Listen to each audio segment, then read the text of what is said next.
ሶሪ በጣም የሆነ ድምፅ አለ ዳርክ ፈለገ ሰላም ደህና ነህ? እግዚአብሔር ይመስገን። እንዴት አለ? ከረዥም ጊዜ በኋላ እንደዚህ በቪዲዮ ስንታይ ምናልባት ብሎክ ስላረከኝ ይሆናል። አላረኩም፣ ጌታን አላረኩም። ኧረ አዎ የሆነ ሰዓት ላይ የአፍን እንትን አለ አይደል? የሆነ ቃልፏል። ኢየሱስ ጌታ ኢትስ ኦኬ ፈለገ ቆይ አሁን ኢየሱስ ጌታ ነው የሚለው ላይ ነው።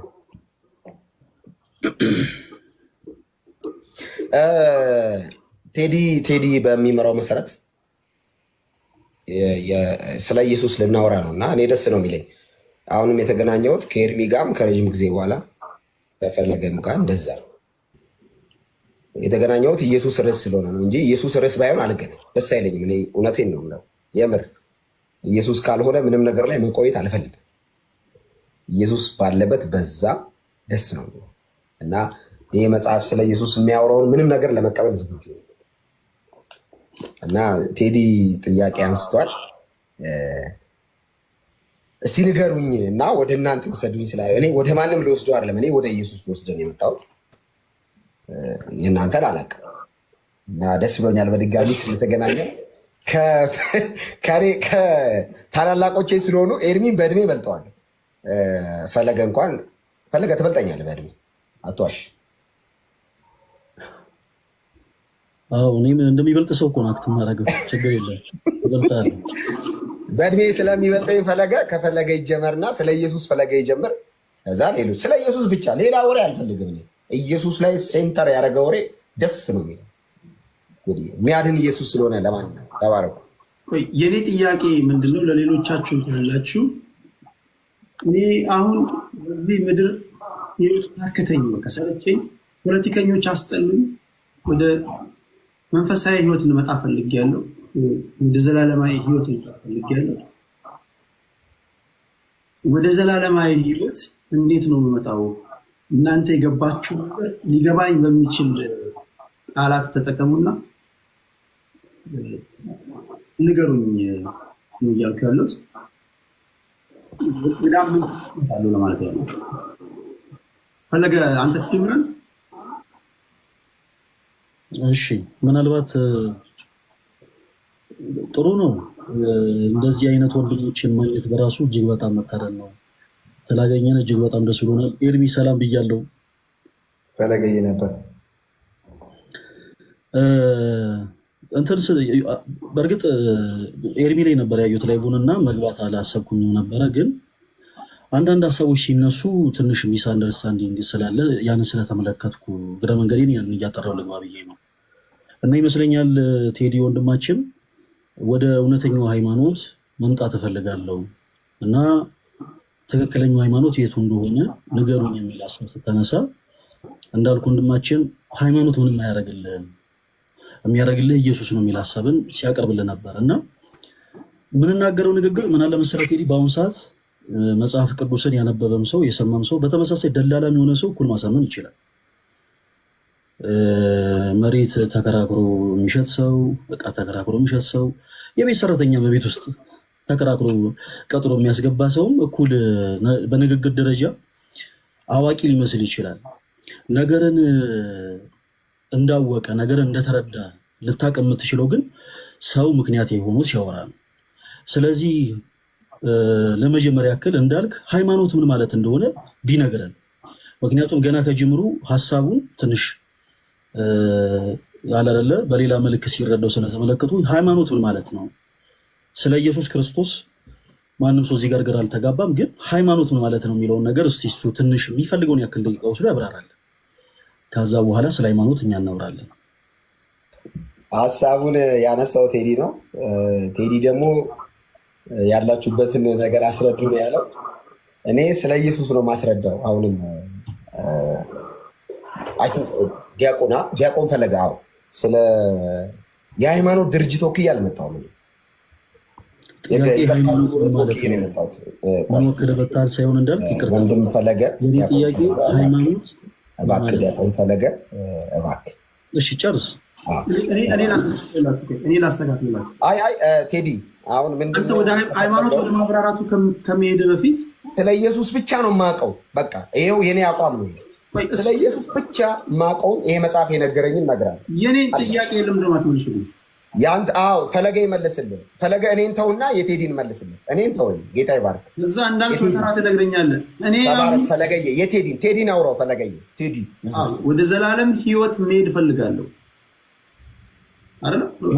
አደኝ ዘዴ የመንፈሳዊ ነገር ዓላማው ምንድነው? ያለንበት ዓለም ጊዜያዊ ዓለም ነው። ስንሞት ወይ ገነት ይጠብቀናል ወይ ገሃነም ይጠብቀናል። እኔ ወደ ገሃነም መግባት አልፈልግም፣ ወደ ገነት ነው መግባት አልፈልግም። እናንተ ወደምትሄዱበትና እንዴት ነው? አይ ፈለገዬ ይኸውልህ እኔን ተወኝ ለጊዜው ለትንሽ ደቂቃ። ቴዲዬን አውራው እዛው ላይ። ተባረክ። እሺ መልካም ሀሳቦችን ያነሳሁት በእግዚአብሔር በሚያውቀው እኔ እንዳልክን ለማፋጠጥ ወይ ትከሻ ለትከሻ ለመለካካት ሳይሆን ነገር ግን ነገርን ከስሩ ሲወራ መልካም ነው እና ስለዚህ የቴዲን ጥያቄ አነሷለሁ። ግን ዞሮ ዞሮ ቴዲ ያንተ ጥያቄ መመለሱ እንዳለ ሆኖ በተመሳሳይ አንተም ጋር እኔም ጋር ኤርሚም ጋር ሁሉም ጋር ደግሞ ተቀምጠው ደግሞ የሚነሱትን ሀሳቦች የሚያዳምጡ ሰዎች አሉ። ስለዚህ ለነዛ ሰዎች በደንብ አድርገን ማስተላለፍ ያለብን መልእክት እናስተላልፋለን። በመጀመሪያ ሃይማኖት ማለት አስተምህሮ ማለት ነው።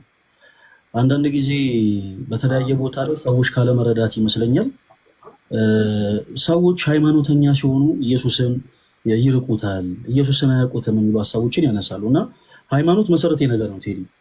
ሃይማኖት ማለት አስተምህሮ ማለት ነው። ለምሳሌ አንተ የኢትዮጵያ ኦርቶዶክስ ቅዱስ ቤተክርስቲያን አማኝ ስትሆን በአብ በወልድ በመንፈስ ቅዱስ አምነህ ነው ኦኬ ክርስቲያን የምትሆነው። እና በአብ በወልድ በመንፈስ ቅዱስ ማመንህ እምነት ነው። ትሪኒቲን ወይም ደግሞ ሶስትነትን ግን ለሌሎች የምታስረዳበት መንገድ አስተምህሮ ይባላል፣ ሃይማኖት ይባላል። ዝም ተብሎ ልክ እንደ ይሁኔ በላይ ወይ እንደ ሰማይ በለው ዘፈን የሆነ ያስከውን ብቻ ይዘህ አይ እኔ በቃ ኢየሱስን ነው ኢየሱስን ነው አይ እኔ ስላሴ ነው ስላሴ ነው ስላልክ ክርስቲያን አትባልም ማለት ነው። ሰው እምነት ያለው ሰው ሁሉ አስተምህሯል። ያስተምህሮ ደግሞ ሃይማኖት ይባላል። አንዳንድ ጊዜ ግዕዝ አለማወቅ ነው። ኢንዊስ ደዝ ማተር ያን ያክል ጠለቅ ያለ እውቀት አይደለም። ወንድማችን ቴዲ እንግዲህ መዳን የምትፈልግ ከሆነ ልትድን የምትችለው በጌታችን በአምላካችን በመድኃኒታችን በኢየሱስ ክርስቶስ በማመን ነው። ኦኬ በእርሱ ማመን ያስፈልጋል። ሰዎች በዚህ ዘመን ለተለያዩ ነገሮች ራሳቸውን ያስገዛሉ። በነገራችን ላይ ፖለቲክስም በራሱ ጣዖት ነው፣ እንደ አንድ ክርስቲያን አረዳድ ማለት ነው። ሰዎች ከክርስቶስ ፈቃድ ርቀው ስጋዊ የሆነ ፍላጎታቸውን ስጋዊ የሆነ ጥማታቸውን የሚያረኩበት መንገድ እንጂ የዘላለም ሕይወትን የሚያገኙበት ነገር አይደለም። በክርስቶስ ኢየሱስ ያመነ ሰው በአጠቃላይ ደግሞ በበጎ ስራ መጽናት አለበት። ይሄ የቅዱስ ቤተክርስቲያናችን አስተምሮ ነው። ቴዲሻ አንድ ሰው በክርስቶስ ኢየሱስ ሲያምን ቅርንጫፍ ይሆናል። በዮሐንስ ወንጌል ምዕራፍ 15 ከቁጥር 1 ላይ ጌታችን አምላካችን መድኃኒታችን ኢየሱስ ክርስቶስ እውነተኛ የወይን ግንድ እኔ ነኝ ይላል። እውነተኛ የወይን ግንድ እኔ ነኝ፣ ከዛ ገበሬውም ደግሞ አባቴ ነው ካለ በኋላ ፍሬ የማያፈራው በእኔ ያለውን ቅርንጫፍ ሁሉ ምን ይለዋል ይላል? ያስወግደዋል። በምክንያት ነው ይህን ሀሳብ ያነሳሁት። ፍሬ የማያፈራውን ቅርንጫፍ ሁሉ ምን ይለዋል? ያስወግደዋል ይላል። ከዛ በኋላ እዛው ቁጥር 2 ላይ ፍሬ የሚያፈራውን ኦኬ በእርሱ ላይ ያለውን ቅርንጫፍ ማለት ነው። ፍሬ የሚያፈራውን በእርሱ ላይ ያለውን ቅርንጫፍ ሁሉ ደግሞ አብዝቶ እንዲያፈራ ያጠራዋል ይላል። በጣም በሚደንቅ ቃል ቴዲሻ ቁጥር 6 ደግሞ ወረድ ብለህ ስትመለከት ጌታችን ኢየሱስ እዛው ክፍል ላይ በእኔ የማይኖር ቢሆን ይላል። በእኔ ምንም አይል ቢሆን የማይኖር ቢሆን እንደ ቅርንጫፍ ይሲ የሆነ ምሳሌ ሰጥቶ ማለት ነው። እንደ ቅርንጫፍ ቁጥር 2 ላይ የተጠቀሰው ልክ እንደዛ ቅርንጫፍ ወደ ውጭ ይጣላል፣ ይደርቅማል፣ እነርሱንም ሰብስበው ወደ እሳት ይጥሏቸዋል፣ ያቃጥሉማቸዋል።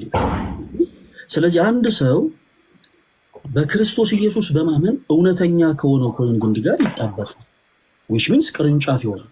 ስለዚህ ቴዲሻ በመጀመሪያ መዳን የሚፈልግ ከሆነ በመጀመሪያ በክርስቶስ ኢየሱስ ማመን አለበት። በነገራችን ላይ ቴዲ በጣም የሚገርም ነገር የክርስትና ሕይወት እንዲሁ ስትጀምረው ራሱ በመዳን ነው የሚጀምረው። ምንም አይነት ስራ መስራት አይጠበቅብህም። ለዛ ነው ቅዱስ ዮሐንስ እግዚአብሔር አንድያ ልጁን እስኪሰጥ ድረስ ዓለምን እንዲሁ ወዷል የሚያለው የዳነው በጸጋው ነው።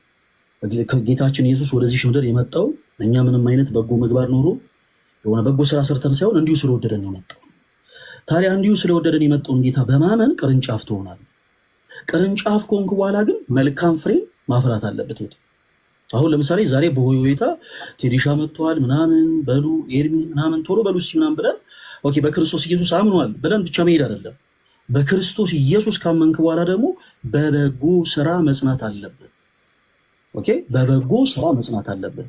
ይሄ የቅዱስ ቤተክርስቲያናችን አስተምህሮ ነው። ስለዚህ ቴዲሻ መዳን ከፈለገ በመጀመሪያ በክርስቶስ ኢየሱስ ያምናል። አንድ ይፈልጋል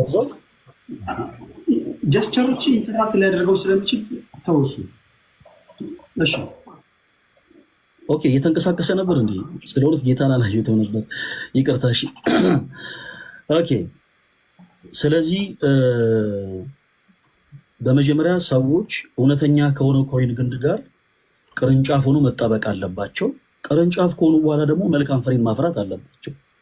መልካም ፍሬን የማያፈሩ ከሆነ ግን እንደው እዚህ ጋር መጽሐፍ ቅዱስ ይዞ የሚያነብሰው ቢኖር ደስ ይለኝ ነበረ። ቁጥር 2 ላይ ምን ይላል መሰለ? ይወገዳል። ቆይ እንዳልክ አንተ ስለምንፈትል ችግር የለውም። እኔ ቀስ እያልኩ ልንገርህ የሆነ ንባቧን ቶሎ ተረረረ ከሚያረጋት እኔ ቀስ እያልኩ ልናገር ችግር የለውም። በኋላ ላይ ግን ሲያስፈልገን ታወጣልናለህ። እና ጌታችን ኢየሱስ እንዳለው አንድ ሰው በክርስቶስ ኢየሱስ አምኖ መልካም ፍሬን ማፍራት አለበት። መልካም ፍሬን የማያፈራ ከሆነ ይወገዳል። በክርስቶስ ያላመኑ ሰዎችስ? በክርስቶስ ያላመኑ ሰዎች ልክ በእኔ የማይኖር ብሏቸዋል። ስለዚህ በጌታችን በኢየሱስ ክርስቶስ የማይኖር ቢሆን እንደ ቅርንጫፍ፣ እንዴትኛው ቅርንጫፍ? ቁጥር 2 ነው የተጠቀሰው። እንደዛ ቅርንጫፍ ምን ይሆናል? ይወገዳል። ከዛ ይጣላል፣ ይደርቃል። እነርሱን ሰብስበው ወደ እሳት ይጥሏቸዋል። ስለዚህ የትኛውም ሰው የዘላለም ሕይወትን ማግኘት ከፈለገ በጌታችን በኢየሱስ ክርስቶስ ማመን አለበት። እናም ደግሞ በበጎ ስራ መጽናት አለበት። በበጎ ስራ የማይጸና ከሆነ ግን እኔ አምኛለሁ። አሁን ለምሳሌ በፕሮቴስታንቱ ቤት ያለ ትምህርት ብዙ ጊዜ እንደዛ ነው። ይሄ ማመን ብቻ ከአምስቱ ሶሎች ውስጥ አንዱ ያ ነው። እኔ አምኛለሁ፣ ከዛ በኋላ ምንም አይነት በጎ ስራ መስራት አይጠበቅብኝም። አንዴ ጸድቄያለሁ። ይሄ ዋን ሴቭድ ኦልዌይስ ሴቭድ የሚባል አይነት ትምህርት ማለት ነው። እና ልክ እንደዚህ አይነት አካሄድ የሚሄዱ ከሆነ ግን ጌታችን ኢየሱስ እንዳለው በእርሱ አምኖ መልካም ፍሬ የማያፈራ ከሆነ ምን ይላል? ይወገዳል። ስለዚህ ቴዲሻ ዛሬ መጥቶ በክርስቶስ ኢየሱስ ካመነ በኋላ ኦኬ በንስሐ ሕይወት ተመላልሶ ከቀድሞ ኃጢአቱ ርቆ እንደ ማርያም ዘኔን ማለት ነው፣ እንደ ባለሽቷ ማርያም ወይም ደግሞ እንደ መቅለሌት ማርያም ልክ ከጌታችን ከኢየሱስ ክርስቶስ እግር ስር ወድቃ በክርስቶስ ኢየሱስ አምና ኃጢአቷ ሁሉ ተሰሪውላት በክርስቶስ ያመነች ቅድስት ሴት እንደሆነች ሁሉ ቴዲሻም ተመልሶ እንደ ሎጥ ሚስት ወደ ኋላ ማየት የለበትም ማለት ነው። በክርስቶስ ኢየሱስ ያምናል፣ ከዛ በበጎ ስራ ይጸናል። በበጎ ስራ የማይጸና ከሆነ ግን ዞሮ ዞሮ ማመኑ ብቻውን የዘላለም ሕይወት ያሰጠው። ስለዚህ ልክ ቁጥር 2 የተጠቀሰው ይላል ይወገዳል። እና ቴዲሻ ይህን ሀሳቤ ምናልባት በኋላ ላይ ሌሎች ሀሳቦች ሲነሱ ደግሞ ጨመርመር አደርጋለሁ። ግን አንድ ጥያቄ ስትና እኔ በደንብ ነው በነገራችሁ ላይ ማደምጠው እየቀለዳችሁ እንዳልሆነ ነው ተስፋ ማድረግ የቁም ነገር ነው። ብዙ ነገር ነው ይቀለዳል። ግን የእግዚአብሔር ቃል ስለሆነ የሃይማኖት ጉዳይ ስለሆነ ብዙ ሰዎች እዚህ ጋር 2400 ሰዎች እያደመጧችሁ ነው። እናንተ ጋር ምን ያህል ሰዎች አሉ? ስደማምሩት በጣም ብዙ ሰዎች ነው የሚያዩት። እና ከተቀመጥን አይቀር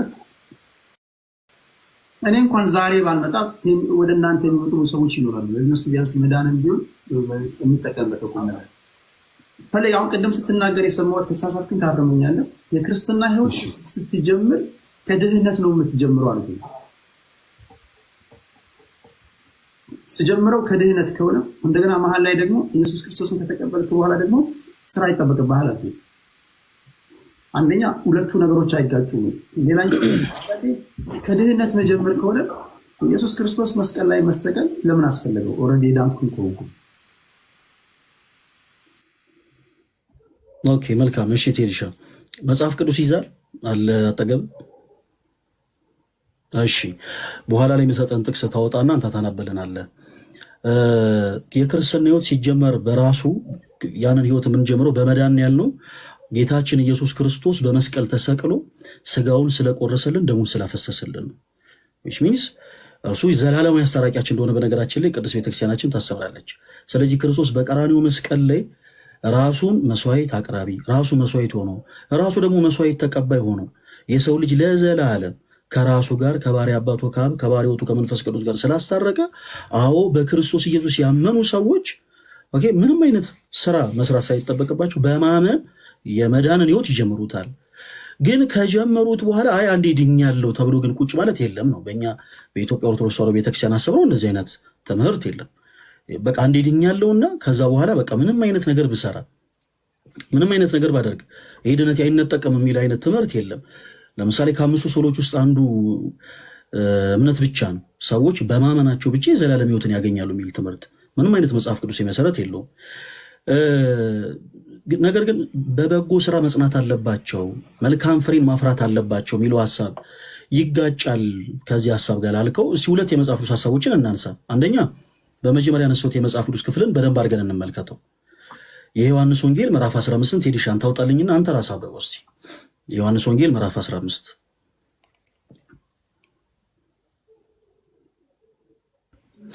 ቁጥር ስንት? ከቁጥር 2 ቁጥር 2 ላይ ያለውን አንብበልኝ። ቁጥር 2 ፍሬ የማያፈራውን በእኔ ያለውን ቅርንጫፍ ሁሉ ያስወግደዋል፣ ፍሬ የሚያፈራውንም ሁሉ አብዝቶ እንዲያፈራ ያጠራዋል። በቃ ይበቃል። አይ በቃ ቁጥር 1ን ከተመለከትከው እጅ ላይ ያለው መጽሐፍ ቅዱስ ጌታችን ኢየሱስ ክርስቶስ እውነተኛ የወይን ግንድ እኔ ነኝ ይልና ይጀምራል። ቅድም እንዳልኩ ሰዎች በማመን እውነተኛ ከሆነው ከወይን ግንድ ጋር ቅርንጫፍ ሆኖ ይጣበቃሉ። እናም ጌታችን ኢየሱስ ከዛ በኋላ ምን አለ? ስለ ቅርንጫፎቹ ሲናገር በእኔ ያለውን which means በእርሱ ያመነ ማለት ነው። በክርስቶስ ኢየሱስ አምኖ መልካም ፍሬ የማያፈራ ካለ ምን ይላል? ቴዲሻ ሲያምበው በእኔ ያለውን መልካም ፍሬ የማያፈራው ምን ይላል? የማያፈራውን ሁሉ አብዝቶ እንዲያፈራ ያጠራዋል። ከዛ ከፍ ብሎ በእኔ ያለውን መልካም ፍሬ የማያፈራው በእኔ ላይ ያለውን ቅርንጫፍ ሁሉ ምን ይለዋል? ፍሬ የማያፈራውን በእኔ ያለውን ቅርንጫፍ ሁሉ ያስወግደዋል። ይሲ ስለዚህ አንድ ሰው በክርስቶስ ኢየሱስ ካመነ በኋላ መልካም ፍሬን የማያፈራ ከሆነ ይወገዳል።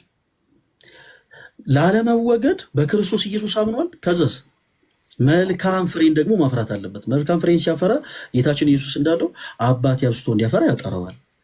ቁጥር 2 ላይ አሁን ያነበብከው ክፍል ላይ ይወገዳል የተባለው መልካም ፍሬ ባለማፍራቱ ነው። ማመኑ ብቻውን ከመወገድ አዳነው ወይ አላዳነው? ይሲ በክርስቶስ ኢየሱስ አምኖ አንድ ሰው ከዛ መልካም ፍሬን ማፍራት አለበት። መልካም ፍሬ ማያፈራ ከሆነ ግን ምን ይላል? ይወገዳል። ማመኑ ብቻውን ከመወገድ ምን አይለው? አያድነውም። ሌላ አንድ ጥቅስ እንጀምር እስቲ። የያዕቆብ መልእክት ምዕራፍ 2ን አውጣው።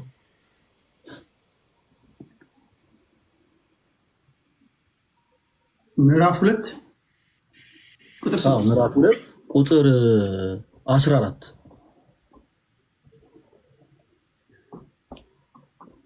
ወንድሞቼ ሆይ እምነት አለኝ የሚል ስራ ግን የሌለው ሰው ቢኖር ምን ይጠቅመዋል? እምነቱስ ሊያድነው ይችላልን? በቃ አሁን ቅዱስ ያዕቆብ እንግዲህ በግልጽ አማርኛ የተናገረ ነው። መነሻችን የሆነው ዮሐንስ ወንጌል ምዕራፍ 15 ላይ ነው። ጌታችን ኢየሱስ እንዳለው በእርሱ አምኖ መልካም ፍሬ የማያፈራው ይወገዳል። እናም ቅዱስ ያዕቆብ ከዚህ ላይ ተነስቶ ምን ይለናል? ወንድሞች ሆይ እምነት አለኝ የሚል እምነት አለኝ የሚል ሰው ቢኖር እና ነገር መልካም ስራን የማይሰራ ከሆነ ስራ ግን ከሌለው እምነቱስ ሊያድነው ይችላልን ይላል። እምነቱ ሊያድነው ስለማይችል ማለት ነው። እስኪ እንደውም እንዲያጠነክርልን ቁጥር 20 አንብባት። እዛው ላይ የያዕቆብ መልእክት ምዕራፍ 2 ከቁጥር 20 ላይ ምን ይላል ቴዲሻ? አንተ ከንቱ ሰው እምነት ከስራ ተለይቶ የሞተ መሆኑን ልታውቅ ትወዳለህን? ያ እምነት ከስራ ተለይቶ ምን ያለ ነው? የሞተ ነው።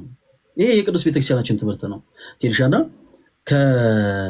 ከአነሳን የመጽሐፍ ቅዱስ ሀሳብ ጋር ፈጽሞ የሚጣረስ አይደለም። ስለዚህ አንድ ሰው በክርስቶስ ኢየሱስ አምኖ መልካም ስራን የማይሰራ ከሆነ የዘላለም ሕይወትን አያገኝም፣ ፈጽሞ አያገኝም። ስለዚህ ቴዲሻ የዘላለም ሕይወትን ለማግኘት ቅድም እንዳለው በመጀመሪያ ቅዱስ ቤተክርስቲያናችን የምታስተምረው በክርስቶስ ኢየሱስ እንዲያምን ነው። ካመነ በኋላ ግን በተለያዩ ሱት የሆኑ ትምህርቶች እንዲታለልብን አንፈልግም። ለምሳሌ ቅድም እንዳልኩ ሰዎች በማመናቸው ብቻ የዘላለም ሕይወትን ያገኛሉ ምናምን የሚባል ነገር አለ። ስሜቴነት ለክርስትና ጸር ነው እና አንዳንድ ስሜት የሆኑ ሰዎች እንደዛ ይላሉ። ነገር ግን የቅዱስ ቤተክርስቲያናችን ትምህርት በሊናል እምነት ከስራ ተለይቶ የሞተ ነው። እምነት ከስራ ተለይቶ ምን ያለ ነው? የሞተ ነው። አንድ የመጨረሻ ጥቅስ ልድገምልህ ቴዲሻ፣ ይቅርታ ነገር አበዛው። ከዛ ለወንድሞች እድል እሰጣለሁ። ቅዱስ ጳውሎስ በሮሜ መልእክቱ ምዕራፍ 2 ከቁጥር 7 ላይ ያለውን ሀሳብ ምን እንደሚለን እስኪ እንመልከተው።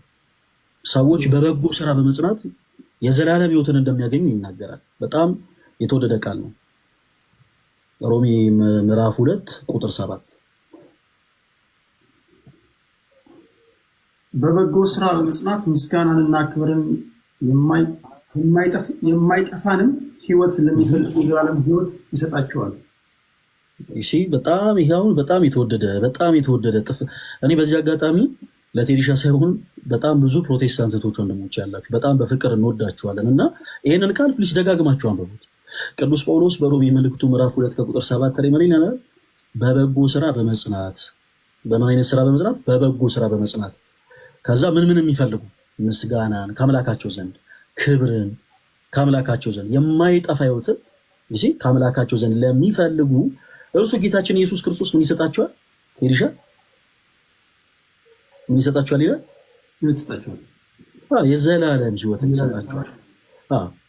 የዘላለም ሕይወትን ይሰጣቸዋል ይላል እና ይሄ የቅዱስ ቤተክርስቲያናችን ትምህርት ነው። ስለዚህ አንድ ሰው ወደ ክርስቶስ ኢየሱስ ሲመጣ ማለት በክርስቶስ ኢየሱስ ወደ ማመን ሲመጣ በክርስቶስ ኢየሱስ ካመነም በኋላ መልካም ስራን እንዲሰራ ቅዱስ ቤተክርስቲያናችን ታስተምራለች። ያ ብቻ አይደለም። በነገራችን ሌላ አንድ የመጨረሻ ነገር ደግሞ ልንገርህ። አንዳንድ ጊዜ ሰዎች በፍቅር ሰው ጠልቶ አይደለም። ለምሳሌ ፕሮቴስታንት ወንድምቶቻችን እኛን ይጠሉናል የሚል እምነት የለኝም። የሚጠላል ፕሮቴስታንት ካለ ሂዝናት ፕሮቴስታንት ባጭሩ ኢየሱስንም አያውቀውም ማለት ነው። የሚጠራውን ባንደበቱ እና እኛን ኦርቶዶክሳውያንን በጣም በፍቅር የሚወዱን አንዳንድ ፕሮቴስታንት ወንድሞቻችን ኢየሱስን ተቀበሉት፣ ኢየሱስን ተቀብለዋል ይለናል እና ቅዱስ ቤተክርስቲያናችን በክርስቶስ ኢየሱስ የሚያምን ሰው በክርስቶስ ኢየሱስ አምኖ ክርስቶስን እንደተቀበለ ሁሉ ቅዱሳንንም ጭምር እንዲቀበል ያስተምራል መጽሐፍ ቅዱሳችን። ይህን ታውቃለህ ቴዲሻ? ቅዱሳንን ጭምር እንድትቀበል ያደርጋል እናንተ ቤተክርስቲያን? አረ መጽሐፍ ቅዱስ ቅዱሳንን ጭምር እንድትቀበል ያስተምራል። በምን እንትን ነው መቀበል? አንድ ጥቅስ ብቻ ላንሳ። አሁን አንዳንድ እያልኩኝ ጊዜ ከምፈጅ ለነይርሚ ምድል እንድሰጥ ይህን ብቻ ላንሳው። በምክንያት ነው ያነሳሁት። አንዳንድ ጊዜ ትንሽ ከዛ ቤት ጋር ተያይዞ ያው የኛ የምንለይበትን ሀሳቦች ለማንሳት ብዬ ነው። የማቴዎስ ወንጌል ምዕራፍ 10 ቁጥር 40 ምን ይላል? ምዕራፍ 10 40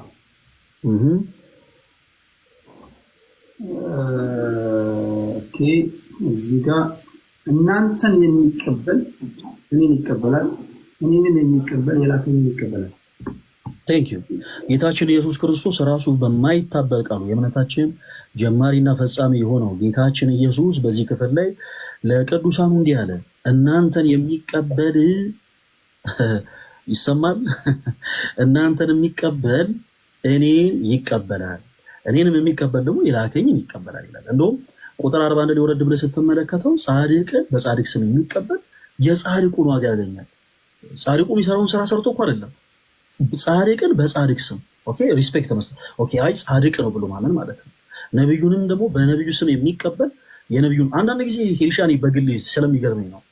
አንዳንድ ጊዜ በቤተክርስቲያን ውስጥ ያሉ ቅዱሳንን መቀበል የሚያከታቸው ሰዎች እነዩ ጩፋን ነብይ ብሎ መቀበል ግን አይከብዳቸውም። በጣም የሚገርመኝ እኔ በግል ስለሚገርመኝ ነው። እና ጌታችን ኢየሱስ ግን ለቅዱሳኑ ይህን ያክል ክብር ሰጥቷል። ጌታችን ኢየሱስ ክርስቶስ ተቀብሎ አንድ ሰው አይ የለም እኔ ቅዱሳን ይሄ ጻድቃን የምትሉት ነገር የራሱ ጉዳይ ምናምን የሚል ከሆነ ባጭሩ ከመጽሐፍ ቅዱስ መስመር የወጣ ሰው ነው ማለት ነው። መጽሐፍ ቅዱሳችን ግን ምን ነው የሚያስተምረን? በክርስቶስ ኢየሱስ ያመነ ሰው ክርስቶስን ተቀብያለሁ የሚል ሰው ቅዱሳንን ጭምር አብሮ መቀበል አለበት። ጻድቅን በጻድቅ ስም ያመነ የጻድቁን ዋጋ ያገኛል፣ ነብዩንም በነብይ ስም ያመነ የነብዩን ስም ያገኛል። እንደውም በእነሱ ስም የተራበ ማብላት የተጠማ ማጠጣት በራሱ የዘላለም ሕይወትን ያሰጣል ብላ ቅዱስ ቤተክርስቲያናችን ታስተምራለች። ይህን ያክል አስፈላጊ አይደለም ሀሳቡ፣ ግን ይሄን ብቻ ብዬው ልለፍ። ቁጥር 42 ላይ ምን ይላል? ቁጥር 42 ንሰሙ ሊሄድሻ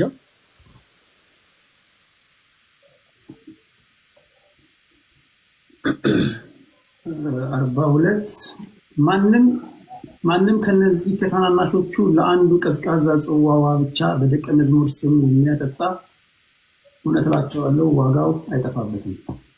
ኦኬ፣ በማን ስም የሚያጠጣ ነው የሚለው እዚህ ላይ? በማን ስም? በደቀ መዝሙር ስም። ቴንክ ዩ። በእነዚህ አይነት በጎ ስራ የሚጸኑ ሰዎች ምን አይነት የማይጠፋ ዋጋ ነው ጌታችን ኢየሱስ የሚሰጣቸው? ቅድም አንብበነዋል። በጣም በሚደንቅ ቃል ቁጥር 42 ላይ ጌታችን ኢየሱስ ስለ ቅዱሳኑ ቅዱሳን ይሄን ያክል ክብር አላቸው፣ በክርስቶስ አንደበት ተነግሮላቸዋልና ምን ይለናል እዚህ ክፍል ላይ? ጌታችን ኢየሱስ ማንም ከነዚህ ከታናናሾቹ ለአንዱ እንኳን በደቀ መዛሙርቴ ስም ቀዝቃዛ ውሃን የሚያጠጣ በእነሱ ስም ማለት ነው፣ ቀዝቃዛ ውሃን እንኳን የሚያጠጣ እውነት እውነት እላችኋለሁ ዋጋው ምን አይልበትም አይጠፋበትም ይላል። እና በእንዲህ ያለ በጎ ስራ ደግሞ የሚጸኑ ዋጋቸው ምንድነው ስንል ቅድም አንብበናል። ይሻል አለማልፋት ያክል በበጎ ስራ በመጽናት ቅዱስ ጳውሎስ በሮሜ መልእክቱ ምዕራፍ 2 ቁጥር 7 ላይ በበጎ ስራ በመጽናት ምስጋናን ክብርን የማይጠፋ ሕይወትን ለሚፈልጉ እርሱ ጌታችን ኢየሱስ ክርስቶስ የዘላለም ሕይወትን ይሰጣቸዋል ይላል። ስለዚህ ሰዎች በክርስቶስ ኢየሱስ ካመኑ በኋላ በበጎ ስራ መጽናት አለባቸው። የማይጸኑ ከሆነ ግን ይሄ ፍጹም አጋንንት የሆነ ትምህርት ነው፣ ከክርስቶስ የሆነ ትምህርት አይደለም። በክርስቶስ ኢየሱስ አምኛለሁ፣ አንዴ ጸድቄያለሁ፣ ከዚህ በኋላ እኔ ኃጢአት የለም ምንም ነገር ሆን ችግር የለውም የሚሉ ሰዎች ስሁት ነው። የተለያዩ ማስረጃዎችን ማውጣት እንችላለን። በዚህ ዙሪያ የሚያምኑ ሰዎች አሉ። ለምሳሌ ኃጢአት ብትሰሩ እንኳን እግዚአብሔር አይቆጣችሁ የሚሉ ምሁር የሚባሉ መምህራን የሚባሉ ሰዎች አሉ። እና እንዲህ አይነቱ ትምህርት ፍጹም ከመጽሐፍ ቅዱስ የራቀ ነው። ስለዚህ ቴዲሻ መዳን የሚፈልግ ከሆነ በመጀመሪያ በክርስቶስ ኢየሱስ ማመን አለበት። በክርስቶስ ኢየሱስ ካመነ በኋላ ደግሞ በበጎ ስራ መጽናት አለበት። አመሰግናለሁ። እግዚአብሔር ያክብርልኝ። እግዚአብሔር ያክብርልኝ። ትንሽ በአንድ ደቂቃ ሰመራይዝ ለማድረግ ያህል የሰማሁት አንተ የተናገርከው ትክክል አለመሆኑን በአንድ ደቂቃ ሰመራይዝ ላድርገውና ትነግረኛለህ ማስተካከል ያለብኝ። አንተ ያለበትን በአንተ አስተምህሮ መሰረት በአንተ ዶግማ ዶክትሪን የሰው ልጅ መጀመሪያ ኢየሱስ ክርስቶስን መቀበል አለበት። ከተቀበለ በኋላ ደግሞ ስራ ይጠብቀዋል። ስራ መስራት አለበት። ዝም ብሎ ተቀብያለሁ ምናምን ብሎ መሄድ የለበትም። ከዛ ባሻገር ደግሞ መላእክቶችን ጻድቆችን ሁሉ የሚቀበል ኢየሱስ ክርስቶስን እንደተቀበለ ነው የሚቆጠረው። አይ አላልኩም እንደዛ እንደተቀበለ ስል ለምሳሌ በእኔ ስም የሚመጡት ሁሉ የሚቀበል አይ ምናልባት ሚስ አንደርስታንዲንግ እንደይፈጠረ እንደዚህ አይነት አገላለጽ አይደለም የገለጽኩት። ምንድን ነው ያልኩት? ክርስቶስን ተቀብያለሁ የሚል ሰው በአጠቃላይ ቅዱሳንን መቃወም አይችልም። ካገኘ ለምሳሌ ኢየሱስን ተቀብያለሁ ግን ቅዱሳንን እቃወማለሁ የሚሉ ሰዎች አሉ። በክርስቶስ ያመነ ሰው ክርስቶስ ያጸደቃቸውን ቅዱሳን ጻድቃንና ነቢያት እንደ ቅድስናቸው፣ እንደ ጻድቅነታቸው፣ እንደ ነብይነታቸው ሊቀበል ይገባል እንጂ እንደ ክርስቶስ ሊቀበል ይገባል የሚል የቤተክርስቲያን ሊቀበል ይገባል። እንደ ክርስቶስ ሰው እንደ ጻድቃንነታቸው በቃ ቁጥር 41 እንደግም አንብበው እንዴት መቀበል እንዳለበት ይናገራል። 10:41 እንዲተቀበሉ ይላል። ከ40 ጀምረ እስከ 41 አንብበው። ነብይን በነብይ ስም የሚቀበል የነብይን ዋጋ ይወስዳል። ጻድቅንን በጻድቅ ስም የሚቀበል የጻድቅን ዋጋ ይወስዳል። ማንም ከነዚህ ከታናናሾቹ ለአንዱ ቀዝቃዛ ጽዋ ብቻ በደቀ መዝሙር ስም የሚያጠጣ እውነት እላችኋለሁ ዋጋው አይጠፋበትም ይላል። ቴንኪው። ስለዚህ ጻድቅን በጻድቅ ስም የሚቀበል የጻድቁን ዋጋ ያገኛል። ነብዩንም በነብዩ ስም የሚቀበል የነብዩን ዋጋ ያገኛል። እነዚህም ጻድቅ ነብይ ብሎ የጠራቸውን የጌታ ኢየሱስ ክርስቶስ ቅዱሳንን በአጠቃላይ መቀበል መጽሐፍ ቅዱስ ላይ የተቀመጠ ክርስቲያን የግዴታችን ነው። ለምን? ጌታችን ኢየሱስ ክርስቶስ ብሎናል፣ እናንተን የሚቀበል እኔን ተቀብሏል፣ እኔን ደግሞ የሚቀበል የላከኝ ምን ብሏል ይላል። ቴዲሻ ይቀበላል። ኦኬ። አሁን መቀበል ስትል አሁን ለነዚህ ለጻድቃኖች ዝማሬ፣ ስግደት፣ ጸሎት ማድረስ አለብኝ እሱ ይጠበቅብኛል ወይስ የእግዚአብሔር መልእክተኛ መሆናቸው ሜሴንጀር መሆናቸው ብቻ ነው የሚቀበለው? እሱን ሀሳብ በሁለተኛ ዙር ምናልባት ብናየው አሪፍ ነው። ከምን አንጻር መሰለህ? ምናልባት እኔ ሰፊ ሀሳብ ሳነሳ ሌሎች ወንድሞችም ያንንም ሀሳብ ከመመለስ አንጻር ትንሽ ነገር እንዳይዛዛ በመጀመሪያ ቴዲሻ ለመዳን ምን ማድረግ አለበት የሚለው ሀሳብ ስለ ስዕላት፣ ስለ ስግደት፣ ስለ ሁሉ ነገር እናነሳለን። ቴዲሻ ይሄ ዛሬ እንትን ይላል አይደለም። እዚህ ውስጥ 2800 ሰዎች አላችሁ በትንሹ ብዙ ሰዎች ይመጣሉ ብዬ አስባለሁ። ስለዚህ ከዚህ በኋላ ያመኑትን ነው እነዚህ ወንድሞች እየነገሩኝ ያሉት። ከዛ አንተ ቴዲ በዓለም ነው ያለው የጠፋው በግ ሆነሃል። እርግጠኛም ከአንተ የተለየ ህይወት አለን፣ ግን ወደ ዘላለማዊ ህይወት ሊወስድ የሚችለው መንገድ ይሄ ነው እያሉ በገባቸውና በደረሱበት ልክ እያስረዱኝ ነው። እኔም ሲያስረዱ ማለት እናንተም እዚህ ጋር እንደኔ ጥያቄ ያለባችሁ የተረዳችሁ እንደሆነ ተስፋ አድርጋለሁና በዛው ድሮ ሄደው እንዳልኩ ወንድም እንዳልኩ ወደ አንተ ልምጣ። እስኪ እንደፈለገ አንተው ደግሞ ለይቃውን ተጠቀምበት። እሺ ተባረክ ቴዲ፣ በጣም ደስ ብሎኛል። እዚህ ያላችሁ ሁላችሁም ከጌታ ጸጋና ሰላም ይብዛላችሁ። ፈለገዬ ስላየው ደስ ብሎኛል ከረጅም ጊዜ በኋላ። ኤርሚ እንደዛው በጣም ነው የምወዳችሁ። እኔ ስለ ኢየሱስ ስላወራ ነው የመጣሁት። ኢየሱስን በጣም ስለምወደው አደገኛ ፍቅር ውስጥ ስላለው ከኢየሱስ ጋር ስለሱ ልንገር። መዳን በኢየሱስ ስለሆነ እንግዲህ እግዚአብሔር የዘላለም የማዳን እቅዱን በልጁ በኢየሱስ ክርስቶስ በኩል ነው የገለጠው። እንደገና ሰዎች እንዲድኑ የተደረገበትም አንዱ መንገድ ኢየሱስ ነው። ከዚህ በኋላ እግዚአብሔር ለማዳን የሚልከው ምንም አይነት መልአክ፣ ምንም አይነት መልእክት የለውም። ኦልሬዲ ኢየሱስ መጥቷል። ሰዎች በክርስቶስ ኢየሱስ በመስቀል ስራ በማመን ብቻ የዘላለም ድነት ያገኛሉ። ኢየሱስ እንግዲህ ወልደ እግዚአብሔር ነው። ከአባቱ ጋር ለዘላለም ማንም በማይቀር ብርሃን ውስጥ አብሮ የሚኖር ነው እና መለኮትነቱ ላይ ስጋን ጨምሮ ነው ኤግዚስት ያደረገው። ይሄንን ክርስትና ቤዝድ ያደረገው ኢየሱስ ላይ ነው። ኢየሱስ ከሌለ ክርስትና የለም። ባይዘው ቴዲ ክርስትና የሚለው አስተምሮም እምነትም የመጣው ኢየሱስ ስላለ ነው። ከኢየሱስ ውጪ ምንም አይነት ክርስትና የለም። በመጀመሪያ እንዲታሰብ ፈልጋለሁ እና ኢየሱስን ስለምወደው ስለ ኢየሱስ ላውራ። መዳን በኢየሱስ ስለሆነ መጽሐፍ ሲናገር ዮሐንስ ወንጌል ምዕራፍ 3 ከቁጥር 16 ላይ እንደዚህ ይላል፣ በእርሱ የሚያምን ሁሉ ይላል መጽሐፍ። በእርሱ የሚያምን ሁሉ በማን? በኢየሱስ። በኢየሱስ ምን የሚል? በኢየሱስ የሚሰራ፣ ለኢየሱስ የሚሰግድ፣ ለኢየሱስ ነው። በእርሱ የሚያምን ሁሉ የዘላለም ሕይወት እንዲኖር እንጂ እንዳይጠፋ እግዚአብሔር አንድያ ልጁን እስኪሰጥ ድረስ ዓለሙን እንዲሁ ወዷልና። ዓለሙን እግዚአብሔር እንዴት ወደደው? ለምን ወደደው? ለማዳን ወደደው። ለማዳን የወደደው በማን ነው? በልጁ በኢየሱስ ክርስቶስ የሚያምን ሁሉ የዘላለም ሕይወት አለው። መጽሐፍ ከዚህ ነው የሚነሳው። ስለዚህ እግዚአብሔር የማዳን እቅዱን የገለጠው በልጁ በኢየሱስ ክርስቶስ የመስቀል ስራ በኩል በኢየሱስ የሚያምን የዘላለም ሕይወት አለው ማለት ነው። እኔ አይደለሁም፣ መጽሐፍ ነው ያለው። እና በልጁ በኢየሱስ ክርስቶስ የሚያምን የዘላለም ሕይወት እንዲኖረው እግዚአብሔር ጌታችን ኢየሱስ ክርስቶስን ለመዳን መንገድ አድርጎ ምክንያት አድርጎ ሲልክልን ማረጋገጫው ምንድን ነው? ከየት አንስተ ነው ይህን ነገር የምታወራው እንዳልክ ዝም ብለህ ነው የምታወራው። አይ ማየው ነገር ነው የምታወራው ካልከኝ መጽሐፍ ቅዱስ እንግዲህ ጌታችን ኢየሱስ ክርስቶስ ዮሐንስ ወንጌል ምዕራፍ 1 ላይ ቃል አስቀድሞ ቃል የነበረው እሱ ስጋን ለብሶ 14 ላይ ወረድ ስንል ስጋን ለብሶ በመካከላችን ተገኝቷል። ይህ ስጋ የለበሰውን ለእግዚአብሔር ቃል ወይንም ኢየሱስ የመጣበት አንድና አንድ ዓላማ እኛን ለማዳን ነው። ስለዚህ እኛን ለማዳን የመጣው ኢየሱስ እንግዲህ ለማዳን ዝም ብሎ ወዳችኋል ብሎ አይደለም ያዳነን። ሁላችንም እንደምናውቀው የክርስትና መሰረት የምንለው ትምህርት ላይ ሁላችንም እንደምናውቀው ኢየሱስ ክርስቶስ እንዲህ ወዳችኋለሁ ብሎ አላዳነንም። እንዲሁ ከቤተልሔም ቅፍርናሆም፣ ከቅፍርናሆም ቤተሳይዳ፣ ከቤተሳይዳ ገሊላ፣ ከገሊላ የሆነ አውራጃ በእግሩ ሄዶ እንዲሁ አይደለም ያዳነን፣ ሞቶ ነው ያዳነን። የክርስቶስ ኢየሱስ የመስቀል ስራ ለምን ተፈለገ? አስቀድሞ እግዚአብሔር ሰውን ለማዳን ምድር ላይ በብዙ ነገር ተሞክሯል። የነቢያት ተሞክሯል፣ የቀደሙ አባቶች ተሞክሯል፣ ክህነታቸው ተሞክሯል። እግዚአብሔር መጽሐፍ ቅዱስ ሲናገር ጽድቃቸው የመርገም ጨርቅ። ኢየሱስ የመጣበት ብቸኛ ምክንያት ፐርፌክት መስዋዕት ስላልተገኘ ነው። ባይዘው ሰውን ለማዳን ብቁ የሆነ አልተገኘም። የነቢያት ጽድቃቸው የመርገም ጨርቅ ነው። የካህናት ክህነታቸው እንዲሁ ከንቱ ነው። ምክንያቱም ከሞት አላዳናቸውም። አሁን ካህን ተፈልጓል። በብሉይ ኪዳን ይሞታሉ። ቴዲ ካህን ተፈልጓል። ቤተ መቅደስ ይገባሉ። ሊቀ ካህኑ ይገባል። ሻኩራ የሚባል እግሩ ላይ ይታሰራል። ይገባል። ኃጢአት ካለበት ይሞታል። እዛው ቅድስተ ቅዱሳን ውስጥ አይቆይም። ሻኩራ እግሩ ላይ የሚታሰረው ሻኩራ ማለት የህይወት ድምፅ ማለት ነው እና እግሩ ላይ ያለው ሻኩራ ይጎተታል። ህይወት ካለው እዛ ይቆያል፣ ከሌለው ይሞታል። ስለዚህ ይሄ ሁሉ ፕሮሰስ አለቀና እግዚአብሔር የገዛ ክንዱ መዳን አደረገች። ከየት አምጥተህ ነው የምታወራው?